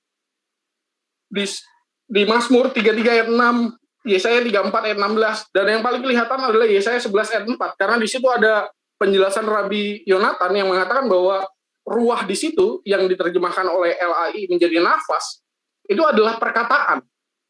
Maka perkataan Allah adalah ruah. Dan sewaktu iman Kristen mengatakan bahwa Allah menurunkan firman Allah dan firman Allah itu adalah ruah yang maknanya ruah, dan kemudian ruah itu diletakkan ke dalam rahim Maria dan firman itu yang menjadi manusia, maka disitulah konteks iman Kristen memahami Yesus sebagai ilahi. Dan berbeda dengan iman Islam memang. Karena Islam itu menganggap Isa itu diciptakan dengan firman Allah, bukan firman Allahnya itu yang menjadi, tetapi firman Allah itu menciptakan. Kun fayakun, jadi Isa, bukan firman Allah itu yang menjadi Isa. Jadi kalau misalnya bahas praeksistensi Yesus atau Isa di dalam iman Kristen dan Islam, seharusnya sih sama ya. Karena, bukan seharusnya sama, tapi sudah jelas kalau dalam pemahaman saya, karena di iman Islam juga dikatakan bahwa Yesus itu diciptakan dari firman Allah, artinya tidak ada kaitan dengan Adam. Karena kalau kaitan dengan Adam, kalau di pemahaman Alkitab ya karena Yalat itu dari sperma. Itu iman Islam. Tapi kalau dalam iman Kristen, Yesus itu inkarnasi firman Allah. Sedangkan di iman Islam, Isa itu bukan inkarnasi firman Allah. Karena Isa diciptakan oleh firman Allah. Jadi kalau misalnya mau lihat ya kesejajarannya, lihatlah firman Allah yang bermakna ruh itu. di dalam akidah Anda ada, surat 42 ayat 52, tadi sudah dibahas, roh di situ adalah Quran. Pak Zul mengatakan hal yang sama, dan di dalam Alkitab di Perjanjian Lama, roh juga bermakna firman salah satunya. Jadi kalau ngomong tentang praeksistensi, saya paling closing statement-nya adalah sudah jelas di dalam iman Kristen, praeksistensi Yesus tidak berada di surat 7 ayat 172. Praeksistensi Yesus berada di dalam diri Allah. Makanya Yohanes 1 mengatakan firman itu bersama-sama dengan Allah. Dan kemudian Yohanes 8 ayat 42, firman itu aku datang keluar dari Allah. Itu menunjuk pada praeksistensi Yesus yang merupakan prainkarnasinya sebagai firman Allah. Baik, terima kasih untuk closing 5 menit tadi ya. Silakan Mas Juma untuk closingnya. Baik, saya hanya ingin mengatakan seperti ini. Bahwa pada diri Allah itu ada sifat. Salah satu sifatnya itu adalah al-kalam. Apa al-kalam itu? Kemampuan berkata-kata yang dimiliki oleh Allah. Kalau tadi ada yang mengatakan bahwa firman itu memiliki permulaan, itu betul, itu nggak salah. Ya. Apakah Al-Quran itu sudah ada pada masa Musa? Belum. Apakah sudah ada pada masa Abraham? Belum. Tetapi kehendak Allah yang adalah al-kalam Allah yang melekat pada dirinya ada bersama dengan Allah. Tidak punya awal dan tidak punya akhir. Itulah kalamullah. Itulah kalam yang ada pada diri Allah. Tetapi ketika Allah itu berkalam, berfirman, muatan dari perkataannya itu ada permulaannya. Ada permulaannya. Jadi tidak salah ketika ada yang mengatakan bahwa apakah ketika Allah itu berfirman itu tidak memiliki permulaan? Ada. Allah berfirman. Apa kata Allah? Jadilah terang. Nah, disitulah awalnya. Makanya dikatakan proses penciptaan. Ketika Allah menciptakan, ada prosesnya. Berawal. Bagaimana proses Allah menciptakan? Dengan cara berfirman. Berarti firman itu memulai adanya ciptaan. Nanti ketika Allah berfirman, baru ciptaan itu ada. Jadilah terang. Jadi terang. Apa yang mengawalinya? Perkataan. Nah, bagaimana dengan kalam? Kalam itu yang tidak memiliki awal. Kemampuan berkehendaknya Allah yang melekat pada dirinya itu yang tidak memiliki awal. Itulah yang disebut sifat kalam terhadap Allah. Nah, orang-orang yang tidak memiliki ilmu nggak paham sampai ke sana. Sampai membawa-bawa mutasila dan seterusnya. Saya hanya ingin mengatakan gini. Kalau berbicara mengenai praeksistensi, berarti berbicara mengenai sesuatu yang belum ada, tetapi diceritakan. Bahwa akan ada, gitu loh. Nah, celakanya di sini, ketika saya menjelaskan tentang Ali Imran 81, itu berarti bercerita tentang datangnya seorang rasul yang betul-betul tercipta. Datang seorang rasul. Tapi ketika berbicara mengenai praeksistensi Yesus, berarti berbicara mengenai praeksistensi Tuhannya Kristen. Tapi sayangnya tidak ada itu. Ketika ia ingin mengambil kitabnya Bani Israel dari Yudaism, ketampar sama Yudaism. Tidak lolos dia mengambil Hasem, praeksistensi Yesus adalah Hasem menjadi manusia. Sehingga dia mengatakan, oh tidak, kami tidak mengambil Hasem menjadi manusia. Itu kata Allah, tapi kata sekte lain. Bahkan ada yang mengatakan, Tuhan kami satu. Papa, Hasem, ya Yesus itu juga. Berarti yang ditampar, diseret, diludahi, dibunuh, ya Hasem menurut konsep sekte yang lain. Jadi saya hanya ingin katakan begini, bahwa praeksistensi Rasulullah Muhammad SAW sebagai utusan, sebagai nabiin, kemudian disebut sebagai yuzaki yang mengajarkan pengampunan dosa, penghapusan dosa, bagaimana manusia bisa menghapus dosanya sendiri dengan cara bertobat. Itu sudah ada praeksistensinya di dalam kitab kami, bukan di dalam kitabnya Yudaism yang kami ambil lalu kami label dengan perjanjian lama demi melegalkan kitab kami dengan label perjanjian baru. Tidak. Al-Quran eksis dengan pernyataannya sendiri. Rasulullah Muhammad SAW telah diceritakan jauh sebelum dia diciptakan menjadi manusia, menjadi rasul, sesuai dengan apa yang dinubuatkan tentang dirinya dari Ali Imran 81. Tapi Yesus hanya lari kepada aku ada sebelum Abraham ada. Itu nggak ada apa-apanya. Salomo di dalam Amsal 8 ayat 22 dan seterusnya. Dia ada sebelum langit digariskan. Jauh lebih hebat dari Yesus. Yesus ada, nanti ibunya ngeden, baru dia ada. Praeksistensinya dia sebagai Tuhan tidak ada. Tapi apakah kemudian dia di Tuhan? Ada. Apa yang dijadikan sebagai acuan menuhankan dia? Firman menjadi manusia. Padahal alam semesta ini juga adalah firman yang menjadi alam semesta. Jadilah terang, jadi matahari. Jadilah bumi, jadi bumi.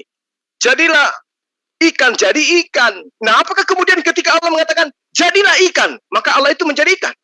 Jadilah monyet, maka Allah menjadi monyet? Tidak. Seperti juga Anda, ketika Anda mengatakan, jadilah kucing, apakah Anda menjadi kucing? Tidak. Itulah Allah. Ketika Dia ingin menciptakan segala sesuatu yang dimanifestasikan dari firman dan perkataannya itu adalah ciptaan. Sekali lagi saya ingin mengatakan, semua yang keluar dari diri Allah itu adalah ciptaan. Semua yang terlontar dari mulut Allah itu adalah ciptaan. Berasal dari kehendaknya. Yang bukan ciptaan adalah sifatnya, kehendaknya, keinginannya, idenya, gagasannya, spiritnya. Itu bukan ciptaan. Karena berasal dari dalam dirinya. Kemudian dituangkan dalam bentuk firman, pernyataan, penjabaran terhadap makhluk. Supaya makhluk mengetahui Dia ada yang menciptakan. Bukan ciptaan dianggap menjadi pencipta. Selesai, terima kasih. Baik, terima kasih Bang Juma, Mas Valen, dan juga Mas Gary. Kalau boleh saya rangkum sedikit ya. Dari pihak Kristen itu mengatakan bahwa Yesus itu menjelma menjadi, Allah menjelma menjadi Yesus atau jadi Tuhan itu kalau nggak salah. Salah, Pak. Malah dari teman Kristen itu mengatakan. Jangan kasih kesimpulan yang salah dong. Ya, kayak begitulah. Jangan kasih kesimpulan yang salah. Penguatan dari pihak Yahudi seolah-olah mencari penguatan, tapi dengan jelas tadi Mas Billy mengatakan bahwa Yesus itu sejajar dengan Mario Teguh, seorang motivator.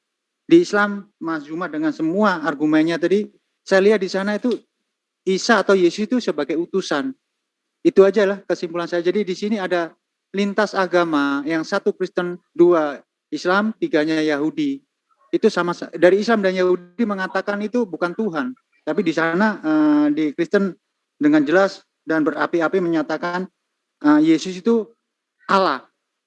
Itu kesimpulan ataupun rangkuman dari saya sebagai moderator. Demikian Mas Gary, Mas Juma dan juga Mas Billy, terima kasih ya untuk diskusi hari ini yang cukup baik. Terima kasih Mas Gary, Mas Billy. Terima kasih walaupun kesimpulannya juga tidak tepat. Ya, itu kesimpulan kan, gitu silakan ya. Nggak usah dikomentari, nanti yang komentari itu para netizen aja, itu kesimpulan ya, saya. Boleh. Perkara ini benar atau salah itu netizen yang akan menilai. Demikian Iwan Villa yang ada di Zoom dan juga yang ada di live comment Zulfikar Official, Zulkifli M. Abbas, Alma Habatihi, dan juga Dau Ilhaq, dan juga channel-channel yang lain yang bersama-sama ikut melive-kan. Saya ucapkan terima kasih untuk atensi kalian dan juga kerjasamanya. Akhir kata saya ucapkan Assalamualaikum warahmatullahi wabarakatuh. Waalaikumsalam warahmatullahi wabarakatuh.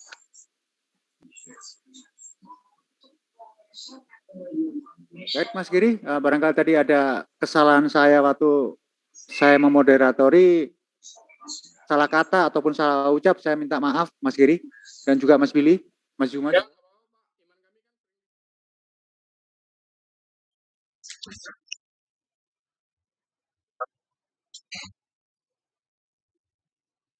Baik, sahabat-sahabat sekalian dimanapun sahabat berada, alhamdulillah seperti biasa ya. Sebelum kita menutup konten kita pada malam hari ini, saya kembali berpesan kepada para sahabat sekalian kaitannya dengan zakat fitrah ya, yang menjadi sebuah kewajiban bagi kita selaku umat Islam. Saya harapkan kepada para sahabat untuk menyalurkan zakatnya ke yayasan kita, di mana ini sangat bermanfaat untuk sahabat-sahabat yang ada di bawah binaan kita, kaitannya dengan para mu'alaf, anak yatim piatu, dan tahfizul Quran. Alhamdulillah para sahabat sekalian, sampai hari ini kita sudah menerima banyak saluran yang memasukkan zakatnya kepada kita. Kami mengucapkan banyak terima kasih yang sebesar-besarnya. Mungkin nanti admin akan menuliskan atau menyampaikan di konten ini nomor rekening yang dituju untuk pembayaran zakat, ya, agar kiranya kita bisa membantu sahabat-sahabat kita yang ada di luar sana. Terakhir, terima kasih saya ucapkan kepada para sahabat yang telah dengan setia membangun bersama-sama channel kita ini sehingga channel ini menjadi wadah untuk menyampaikan kebenaran. Saya doakan kepada Allah, semoga kita semua mendapatkan berkat dan rahmat dari Allah, agar supaya kita dimudahkan setiap urusan kita, dibahagiakan di dunia dan di akhirat bersama dengan keluarga. Demikian para sahabat sekalian, akhir kata dari saya, Assalamualaikum warahmatullahi wabarakatuh. Salam satu Tuhan.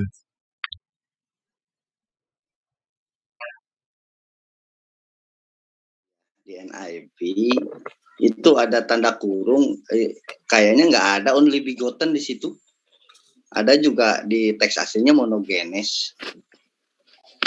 Yohanes 1:14 coba buka. Yang NIV ada yang bisa share screen nggak? Di situ ada tanda kurung kalau nggak salah gitu loh.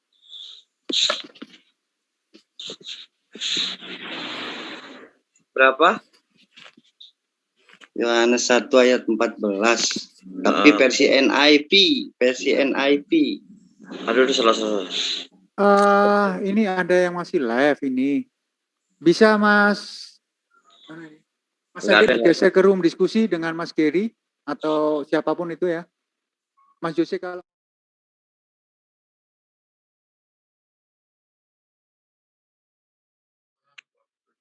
Mas Gary bisa bergeser ke room diskusi dengan Mas Ade. Oh, biar nggak tumpuk di sini diskusinya. Tadi Mas Gary kan sudah ada waktunya. Saya ini pakir ilmu, saya itu ingin belajar ilmu gitu. Boleh nanti itu sama Mas Gary, boleh silakan. Di ruangan ya, ruang diskusi. Di sini kita akan kondisikan biar teman yang lain ada waktu untuk berbicara. Kalau tumpuk-tumpuk kan juga nggak enak. Aja yang ada, boleh.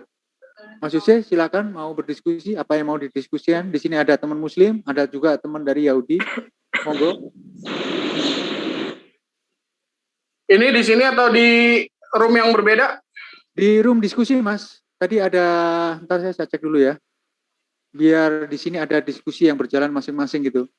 Di ruang, ntar ya, ruang diskusi